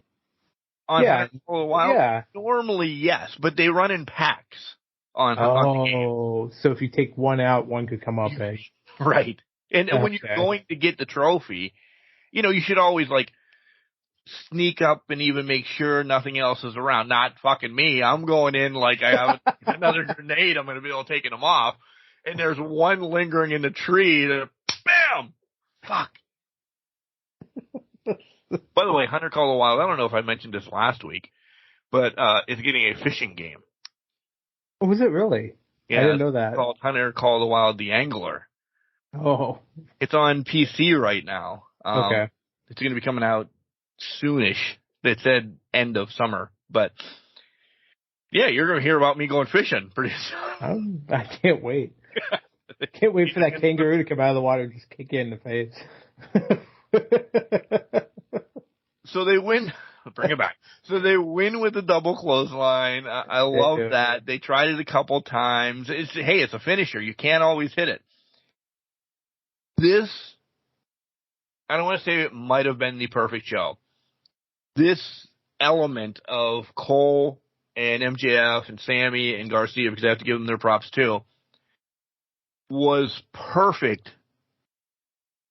for what's to come. Because it got everybody loosey-goosey, enjoying the show, and then blood and guts. Before we get into blood and guts, I want to take a step back, because we saw two eventual breakups ready to go. Yep. Guevara avoided Jericho at the end, who was trying to console them. Want nothing to do with them because Jericho's joining Callis.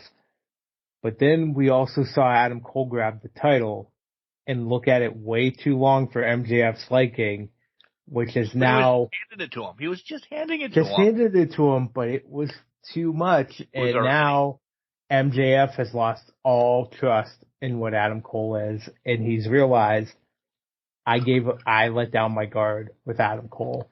And now it's going to be, do they get the titles off FTR and decide, thank you for clapping, I didn't need that, but that's fantastic. Is it Adam Cole, does he screw Adam Cole over before they get the tag titles, or do they get the tag titles and then he screws over Adam Cole? Because MJF's already down that path. We both flipped then. We completely flipped. You think it's Adam Cole? I'm the other way now. Adam talks them back into being best friends, and they're going to play video games again next week. And MJF's going to let his down. They're not going to be tag team champions. No. But listen, we know this. This is all of us throwing shit at you. One of them's turning. I think it's Adam. Max gets pinned. Adam holds up the title once again and says, I'm all out. All in. Whatever the hell one's first. Yeah. You would think, since they've announced these shows 6 months ago, we would know which one's first. We're gnats. We forget. They're both a week apart. But, yeah, I think it's Adam Cole now. I think the writing is on the wall that it's Adam Cole turning on MJF. And it could be, but I think just from the look from MJF, I think we're going to play nice, and then we're going to screw over Adam Cole. Because I just don't see them making Adam Cole the heel in this situation. I still think people want to hate Max. Oh, they do. They want to hate Max, but I don't think they steer away from hating Max. I think they steer into, we're going to make you really fucking hate Max. And that's where my head goes. But I can see where you're coming from with Adam Cole in that aspect. We're on the same. We're on the same page. Yeah. How we get there is how we get there. Blood and guts. This was, and I'm not saying I hated it or I loved it more than any other Blood and Guts or anything like that. This was a completely different Blood and Guts from what we saw from the other Blood and Guts. Yeah. And I do love it because of that. So I'll spoil it. I do love it because of that, because going into this, there's 75 fucking storylines going into this Blood and Guts. Compared to the other ones, it was just 5-on-5. There wasn't any, you knew these people were just headhunters. They were just signed for maybe this match. This one had this one. This one had this one. The other ones were these five hated these five. Well, you had that. But then this person hates this one more and is dealing with this person being on this team, but they don't like this person. There was just so much. So you knew there was going to be an explosion of some sort. Yeah. Could it just make it through the match? And it didn't. And I thought it was perfect, actually. I'm going to, again, it's not a match of the year candidate, though. It's a spectacle of the year candidate, though. Spectacle of the year candidate, exactly. Yeah. Because of everything that went on. Broken glass early? Like, it was early. I was surprised how early the broken glass came into play. Like, I was like, we're getting that before everybody's in. I was disappointed about the work on the top of the cage this year, which I am not hating them for it or anything like this. It was like 2 moves and they got down. So just don't go up. And I know it was only to get, and again, I don't know which one, Nick or Matt up there to dump, to have the effect of the thumbtacks coming through, which was really awesome, by the way. It was. It was only for that. Like, nobody felt comfortable up there. Yep.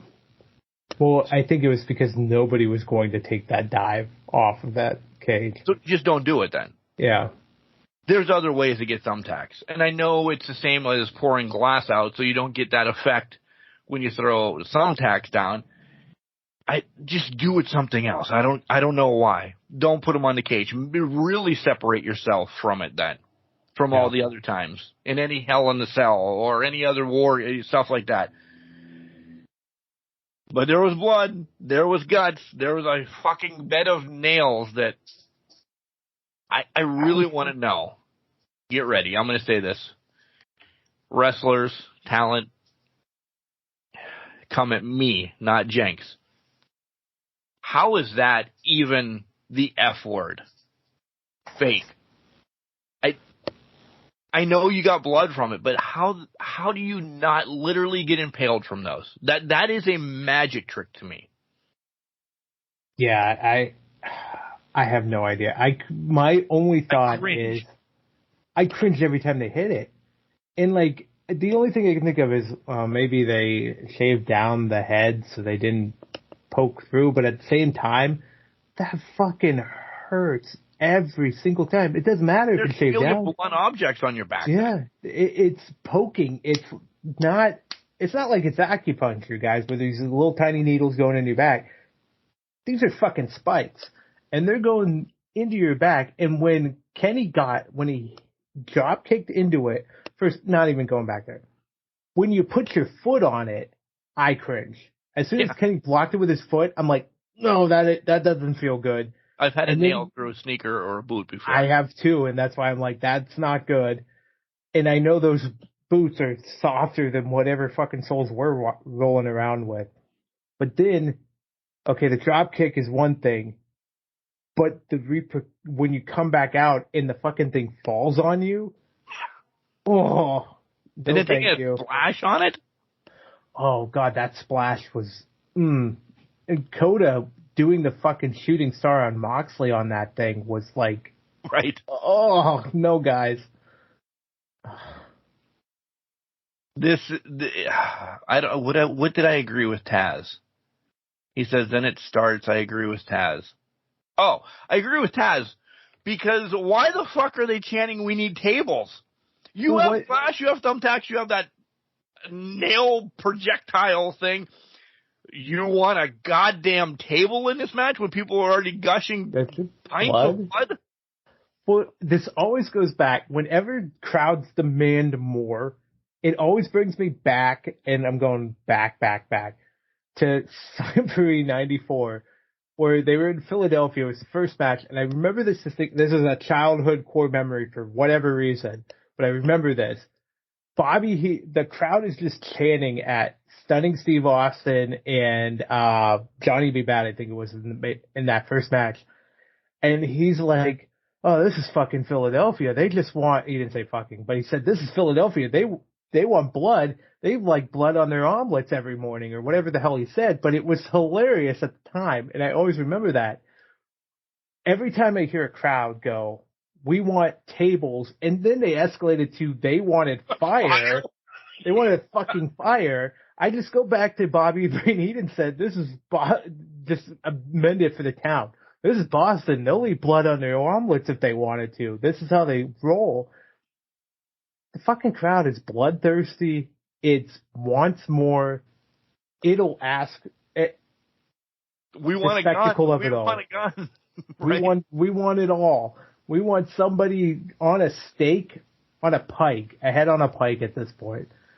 But by the way, I may be gross. I love the bloody kiss of the camera. Me too. I loved it. And then just via other camera angles, you see the cameraman actually wiping it off. Wiping it off. Poor bastard. I'm sorry for your job right now. This isn't over. There's so much to come out of this. Well, there's so much between just the BCC and the teammates that they had to catch that. Callis pulled them out, so that's something there. We know Pac and Claudio, through multiple iterations of the card for ROH, are fighting for the world title last night. So you guys know the result of that. But Pac walking out is the first one to walk out of the cage, which also helps distinguish it from War Games and WWE, because if you leave that cage during War Games, it's over. Right. it's like a surrender. So this was a main story point for them where it's like, okay, they can up and leave. Takeshita, bye, see you later. It really showed that BCC was in there on a 5-on-3, and they were just trying to loan 2 people to kind of get them to where they needed to go, and it did not pan out whatsoever. So that creates a whole other spectacle of who's Takeshita going to go after? Is it Claudio and Takeshita going forward? Is it Pac and Moxley going to have a to do at some point? We already know it's Pac and Claudio. Right. What's past that? So the storylines within the BCC itself, mind-blowing of what could come out of that. AEW had a great week. They did. They hit it on all cylinders. Stories to blood and guts. And I mean like real blood and guts, and just the pushing of the next level. Like they said, hey, we're all in on this week. And they were. I don't, slap me if I'm wrong. I don't think they did anything wrong. And then they hit everything on all cylinders. And they even set up what would be the weekend to come between Orange Cassidy's title defense, Stat's title defenses. You know, they were setting up everything knowing full well their bread and butter, meat and potatoes was in blood and guts this week. They still gave people something to look forward to for Rampage, for Collision, as we move into those coming up, and then whatever the fallout is after that. Well, I will say, normally after a show like this, the next Dynamite is a step down. Yeah. Because it's now, they have to wipe the slate clean to get ready for All In or Out Loud. Right. And it will be, I will say though, they have to see WB Discovery is forcing their hand in the sense of Collision and Rampage have to at least be another high before you can bring it down with that Dynamite, especially Collision being brand new on a Saturday night in its own thing. That has to generate people in before you kind of undercut it with a Dynamite. So. Yeah. But we'll see. We'll see. Max is just staring at me. Like, full-fledged. He's like, oh, you're going to talk about WWE next. I might leave the room. I don't know if he was excited about WWE this week. Bailey knew it, and she already left, so she just walked away. It's the dogs know, guys, and if the dogs know, you all know. You should know. You should listen, dogs. We'll be back. This is Journey Underwood, your friendly neighborhood fire starter, and you are starting fires right now with Can Crusher Podcast.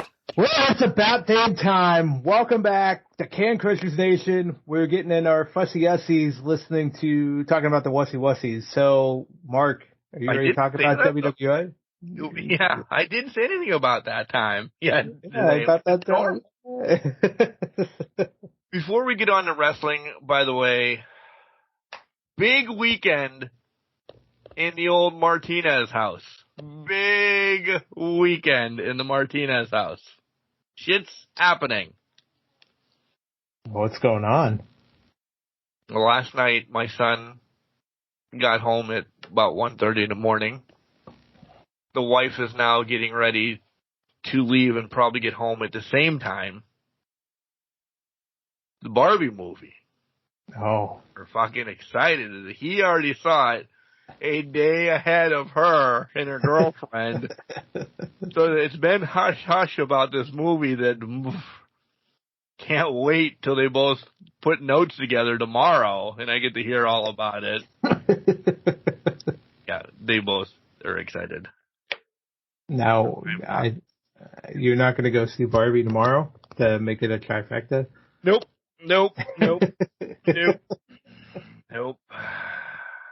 Maybe if they have just the Ken movie, I'll go. If next year, when just Ken comes out.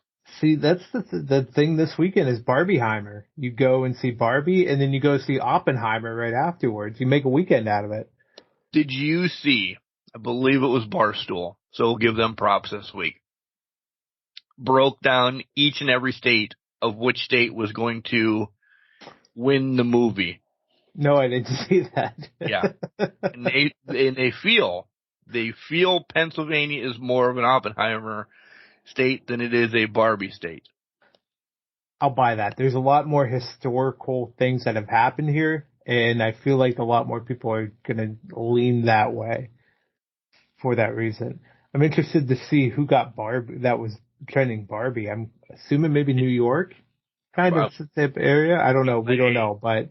Yeah, I mean, New York, California, I said LA, yeah. State by itself. I'm an idiot. Well, LA's got enough people. Never been my strong point. But. Yeah, they broke it down, and trust me, I slid over it fast. I looked at it, I'm like, oh, what did they break it? Oh, they're breaking, never mind. Oppenheimer, it's not one that I probably go to the movie theater for. See it at home. When it's on Redbox, it's a watch. I'm sure we'll own the Barbie movie within 2 weeks. Even though it's not for sale yet, it'll still be in theaters. We'll still own it somehow. These two have been talking about this. Like, this has been we have a family calendar app that this movie has been in there for 6 months. That it's been a date night with, Kelly's girlfriend from work. They're going to go see it. Her name is Barbie, essentially. So that's why they're going to see it. But about 2 weeks ago, when Ethan, scored early viewing passes at the same theater, shit fucking got real. So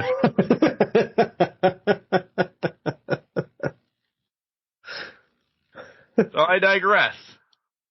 Are you going to see either?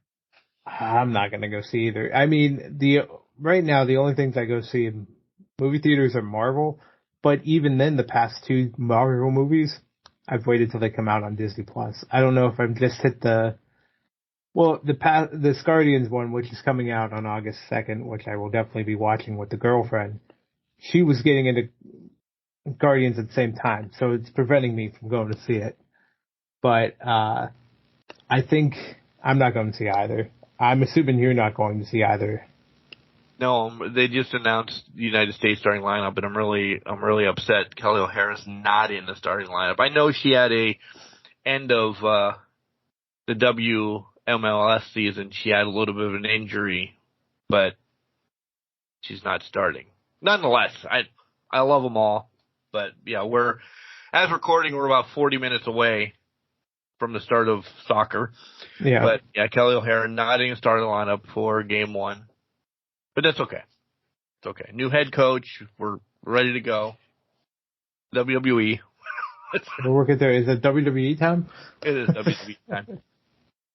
So I'm not going to lie to any of you.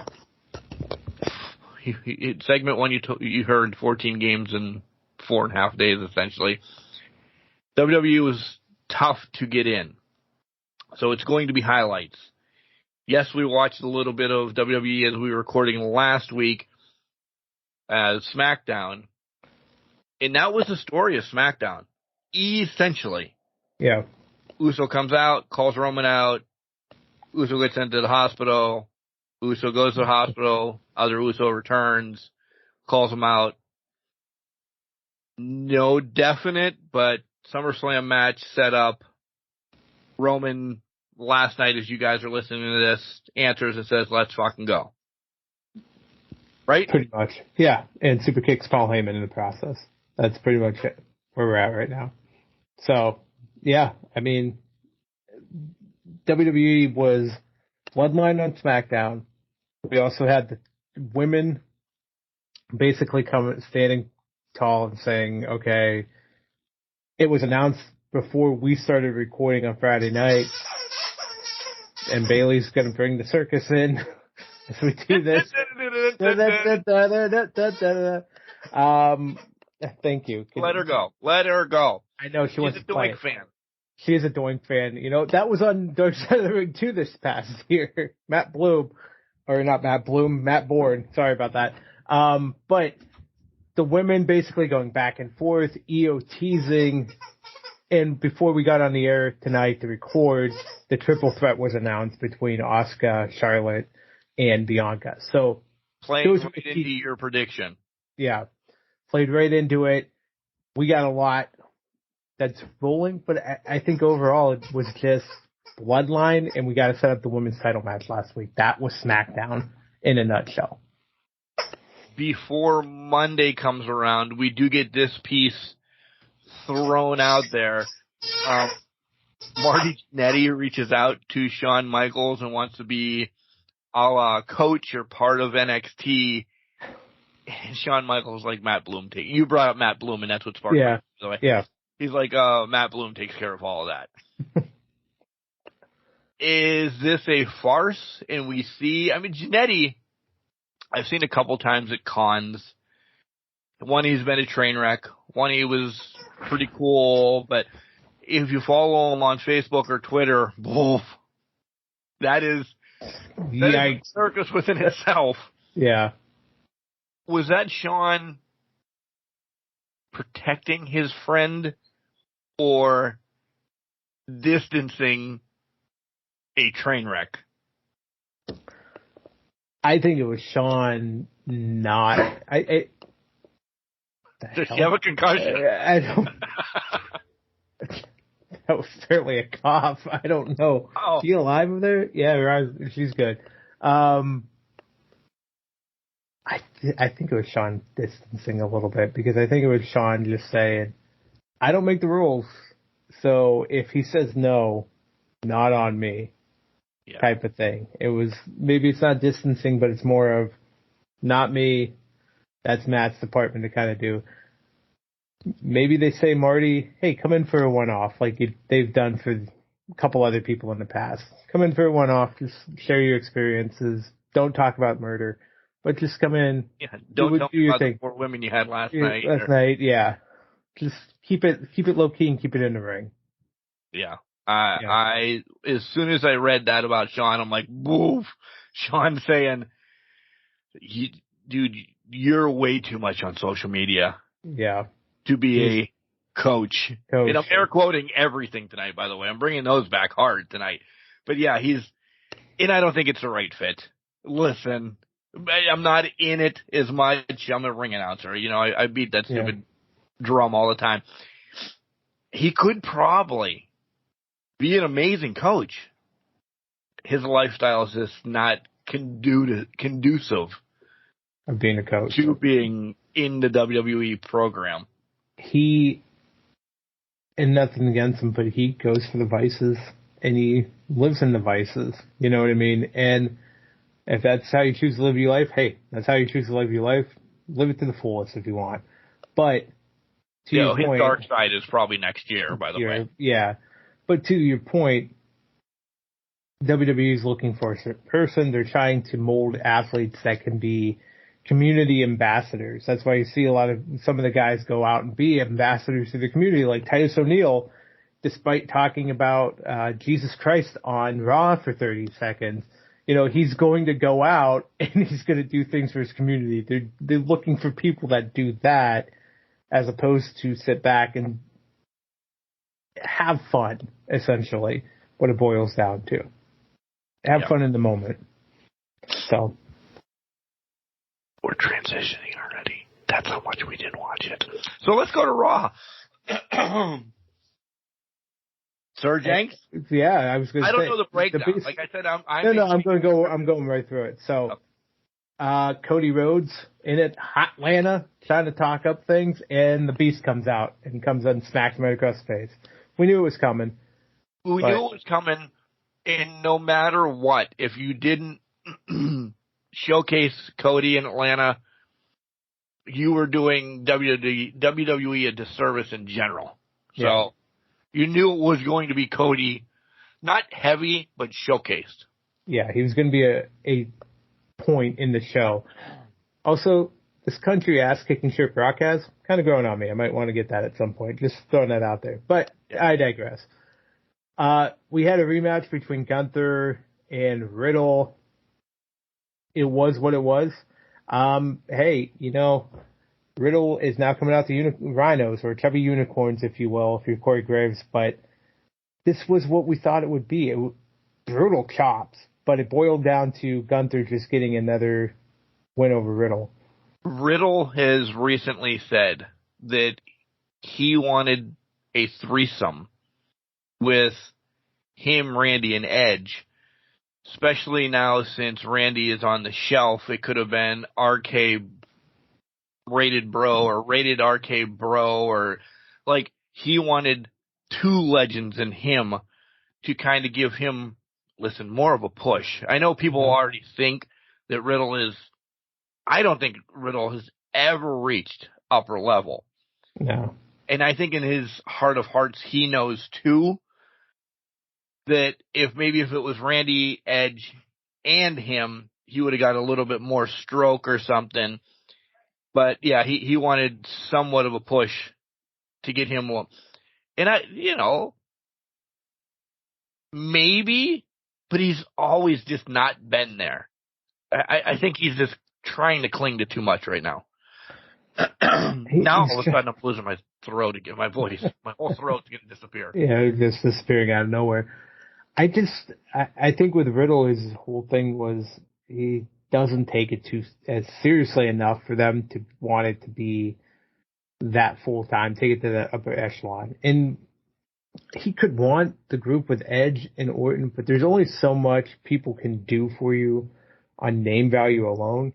If you're not fully invested, or you're not, and I'm not saying Riddle's not talented enough, but if you're not fully invested in getting to that upper echelon, the Hall of Fame list that you have to attach yourself with is just literally your riding coattails at that point. Plus, directly after Edge came back and Randy kind of came back from just taking time off, those two superstars were beating the shit out of each other. Yep. You instantly can't put them into a threesome with Riddle, the Jolly Green Giant of Riddle, to make him look good. It doesn't make sense. It's wrestling business 101. It doesn't make sense to pass. If this was Vince, which he still has in charge of creative, but Vince would have said, okay, let's do it. Right. But it's not now. There's more thought put behind it. There's more history drawn into it. They acknowledge history more. So Randy and Edge have turned on each other. They're not going to be best friends in any shape, form, or fashion. It's just not how that works. So, up Riddle. All right, go ahead. Yeah. Anyways, Mark had to shave his head this past week, and by shave his head, he cut it close to the bald, but not fully on bald. I don't know what I said last week. We were too worried about IMDb and Podurama. That's true. But I got a haircut. I shaved. You did? I didn't shave. My wife did. Shaved it. It's close. It's close, right? It's close, yeah. Yeah. Because so Mark, it's about there it is. It's about damn time. Chelsea gets her comeuppance. Sonya gets her This is Sonya's first title. Holy Christ. Yeah. I just put two and two of that together. Over the years of doing the show, I thought maybe she had something else at some point.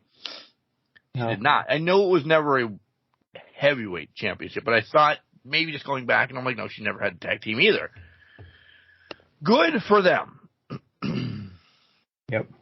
Where are we going, though, now? And that's the downfall. Like, I'm happy for my girls. I wave their flag each and every week. Why is Spotify loading on my TV, Ethan?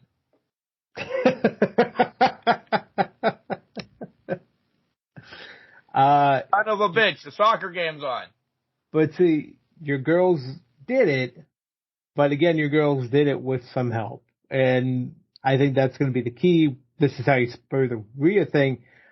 But I'm going to take it to the former tag champs. Which one's facing Rhea? Because I don't think it's Raquel now. I think this might be Liv that's getting the title shot at SummerSlam.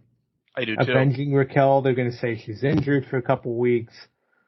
And I think this is Liv versus Rhea at SummerSlam.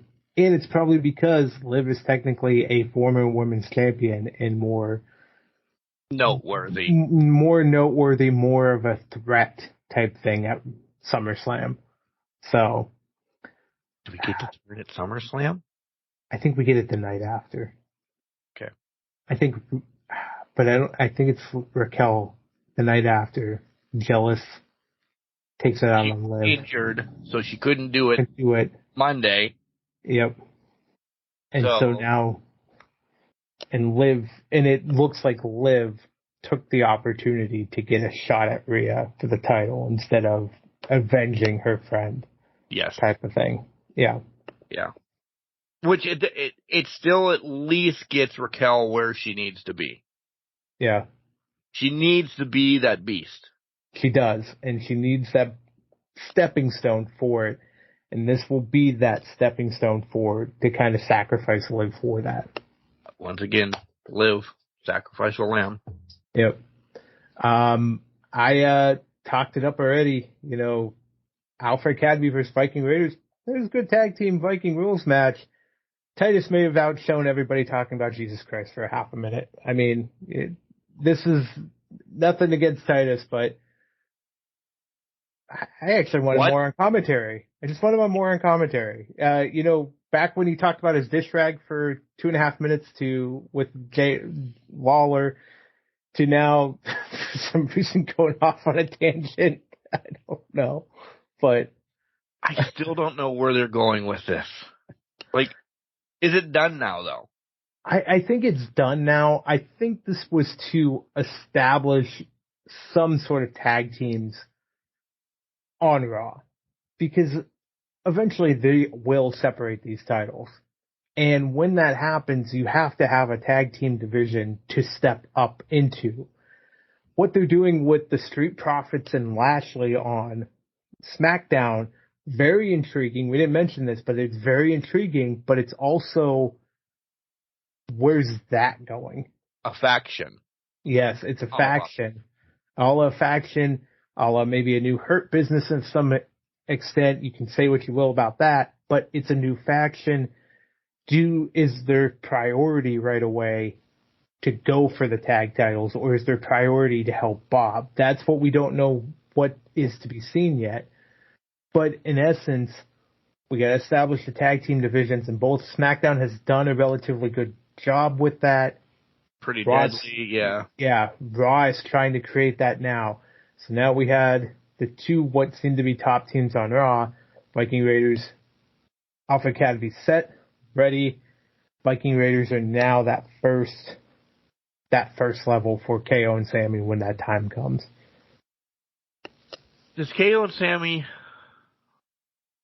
lose both titles in one night because they get headstrong? Listen, I hate to say this. We're getting another KO Sammy feud. It's going to happen. Knocking on the door already. And that's the thing. I don't know if it happens in the same night or if it's spread out. I feel like they spread it out, and it's like Mania. We're going to come back to Sammy and KO because they like that big spotlight type thing. Yeah, that's a great lower upper card match. Yeah. Upper lower card. However you want to put it. But yeah. Because they're both mid. Yep. But they can be main eventers.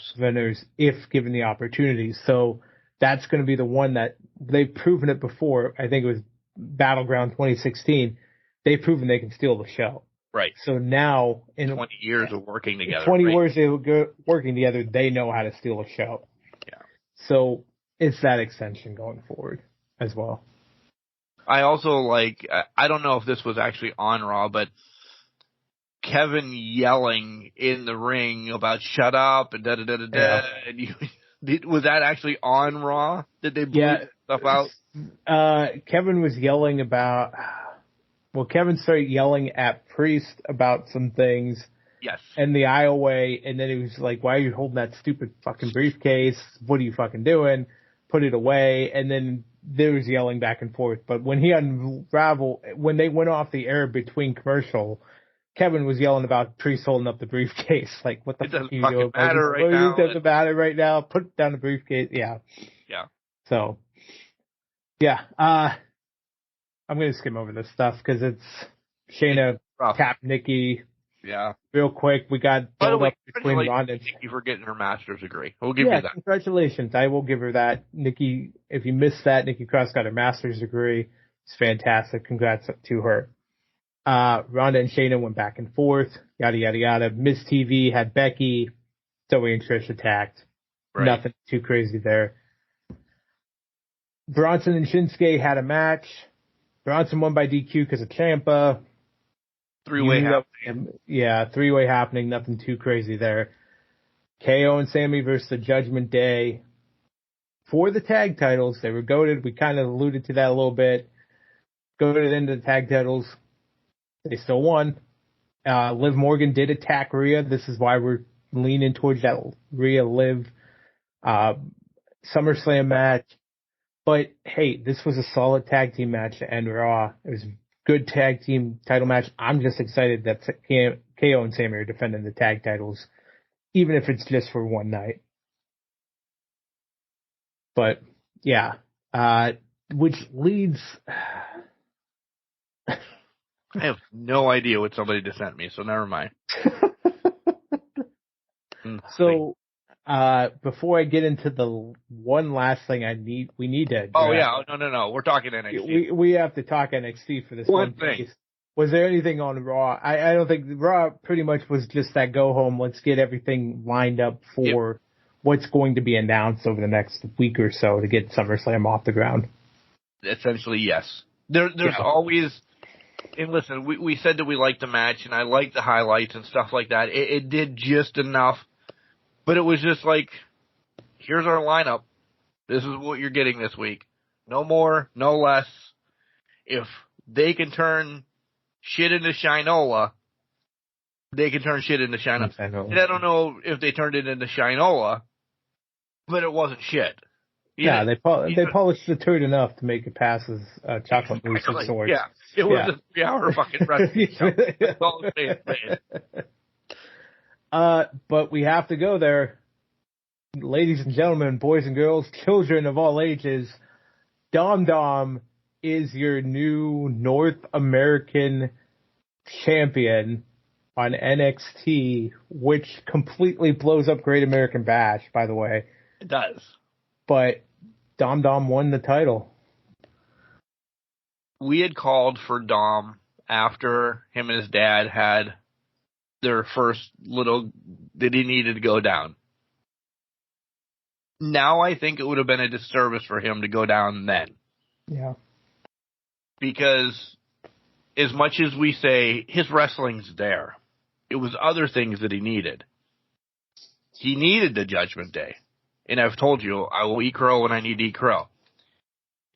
Everybody fucking loves to hate Dom, which means he's over. Mm-hmm. Now, he's Dom. I don't think he ever gets away from Dom, by the way. He could he get that face turn and he's still now he's going to be babyface Dom. He's Dom. So he's Dom the rest of his life. But now having him drop down to NXT and fucking steal, essentially, the North American Championship, solidifies him. Yeah. It really does. A shock. Did you expect... No, I thought Wesley would figure it out. Like, I knew they announced it for the title, but I was like, Wesley's going to take this. They have something set up, disqualification, whatever. Wesley will keep it. Never in a million years did I expect Dom to walk out of there with the fucking title. The way he did it, these boos are going to be Oppenheimer level at this point. This is raining in. Let me say this. Is that to bring the North American title up, though? That's tough because I don't know. Because I feel like that's fine if they do, but what do you replace it with in NXT? Because I feel like NXT needs a secondary title of some sort. And for them to take that title away, I don't know, for this piece of it, I think it's to have Dom hold the title hostage of sorts, where nobody can get it in NXT, and it starts creating a fervor of sorts, like, we need to get it, we need to figure out how to get it. I'm not going to be surprised if Survivor Series starts playing with NXT coming up and starts saying, we need to have somebody get this title off of Dominic. How do we get off Dominic? Survivor Series might start including NXT to kind of get that cross-promotional thing because they had it. It's needed again. It is needed again in that aspect. You have them going down. Now you want them to come back up because there needs to be retaliation. Carmelo Hayes was a perfect example. Yep. Carmelo came up just to sniff it and test the grounds for his own development, but it was also for the NXT piece of we're going to start trickling these guys in so you know who they are. I'm not saying Wesley is going to be the one to take it off of Dom Dom again, but it's something to kind of keep people like, okay, maybe we need to watch NXT because there's something going on here. Listen, NXT showing up on Raw was my first, or Raw showing up on NXT, I mean, misspeak. Marketing. Yeah. They don't have the eyes right now on NXT. Not to saying they're doing anything bad, because I catch clips, I watch it once in a while when I can. I know we don't talk about it enough. But it took a bastard, essentially, like Dom Dom, to say, fucking record that. Have to watch that Wednesday afternoon at some point now, too. You have to watch. You have to put eyes on it because now, fuck, that can happen? What else can happen? And they're doing it smart where they're not bleeding SmackDown into Raw and Raw into SmackDown. They've cut that tie. This is NXT. They've grouped the USA package together where it's NXT and Raw, and it's helping both shows get along, which I think is a fantastic little twist to play it off. I think it is too. Yeah. I think you're right, because it's USA against Fox. And it is going to be until one breaks contract or doesn't renew or whatever. And to that point, Fox right now is the top brand to be on, by far. 100%.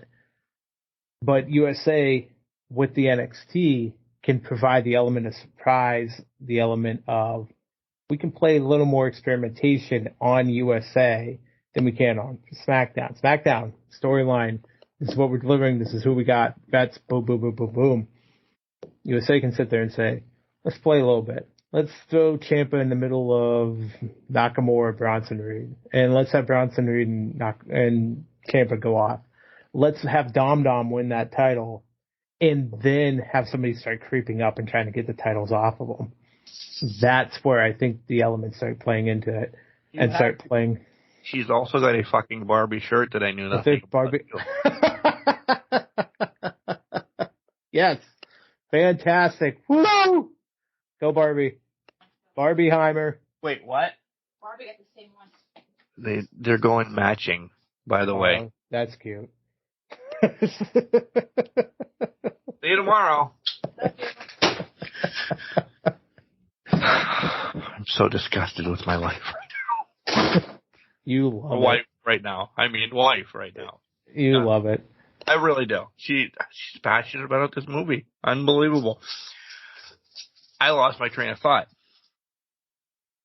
It was something about Raw and SmackDown and Fox and everything that we were kind of saying that, that's what it is.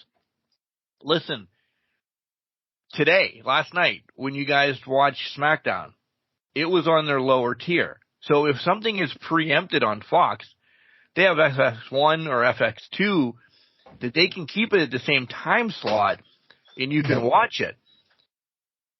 If the Purina Dog show's on USA, Raw is canceled. It's not preempted.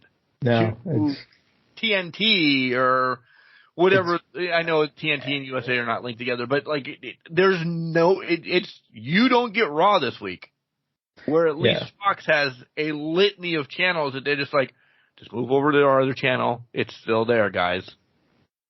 So that's another reason why USA has to play this juggling game. Not that it's been preempted in a while, and I don't even know if they have the dog show anymore. I think that is essentially transitioned over to Discovery or something. Yeah. But it still can happen. And USA doesn't have that. That's why they can say, all right, we're going to dabble with NXT and Raw together.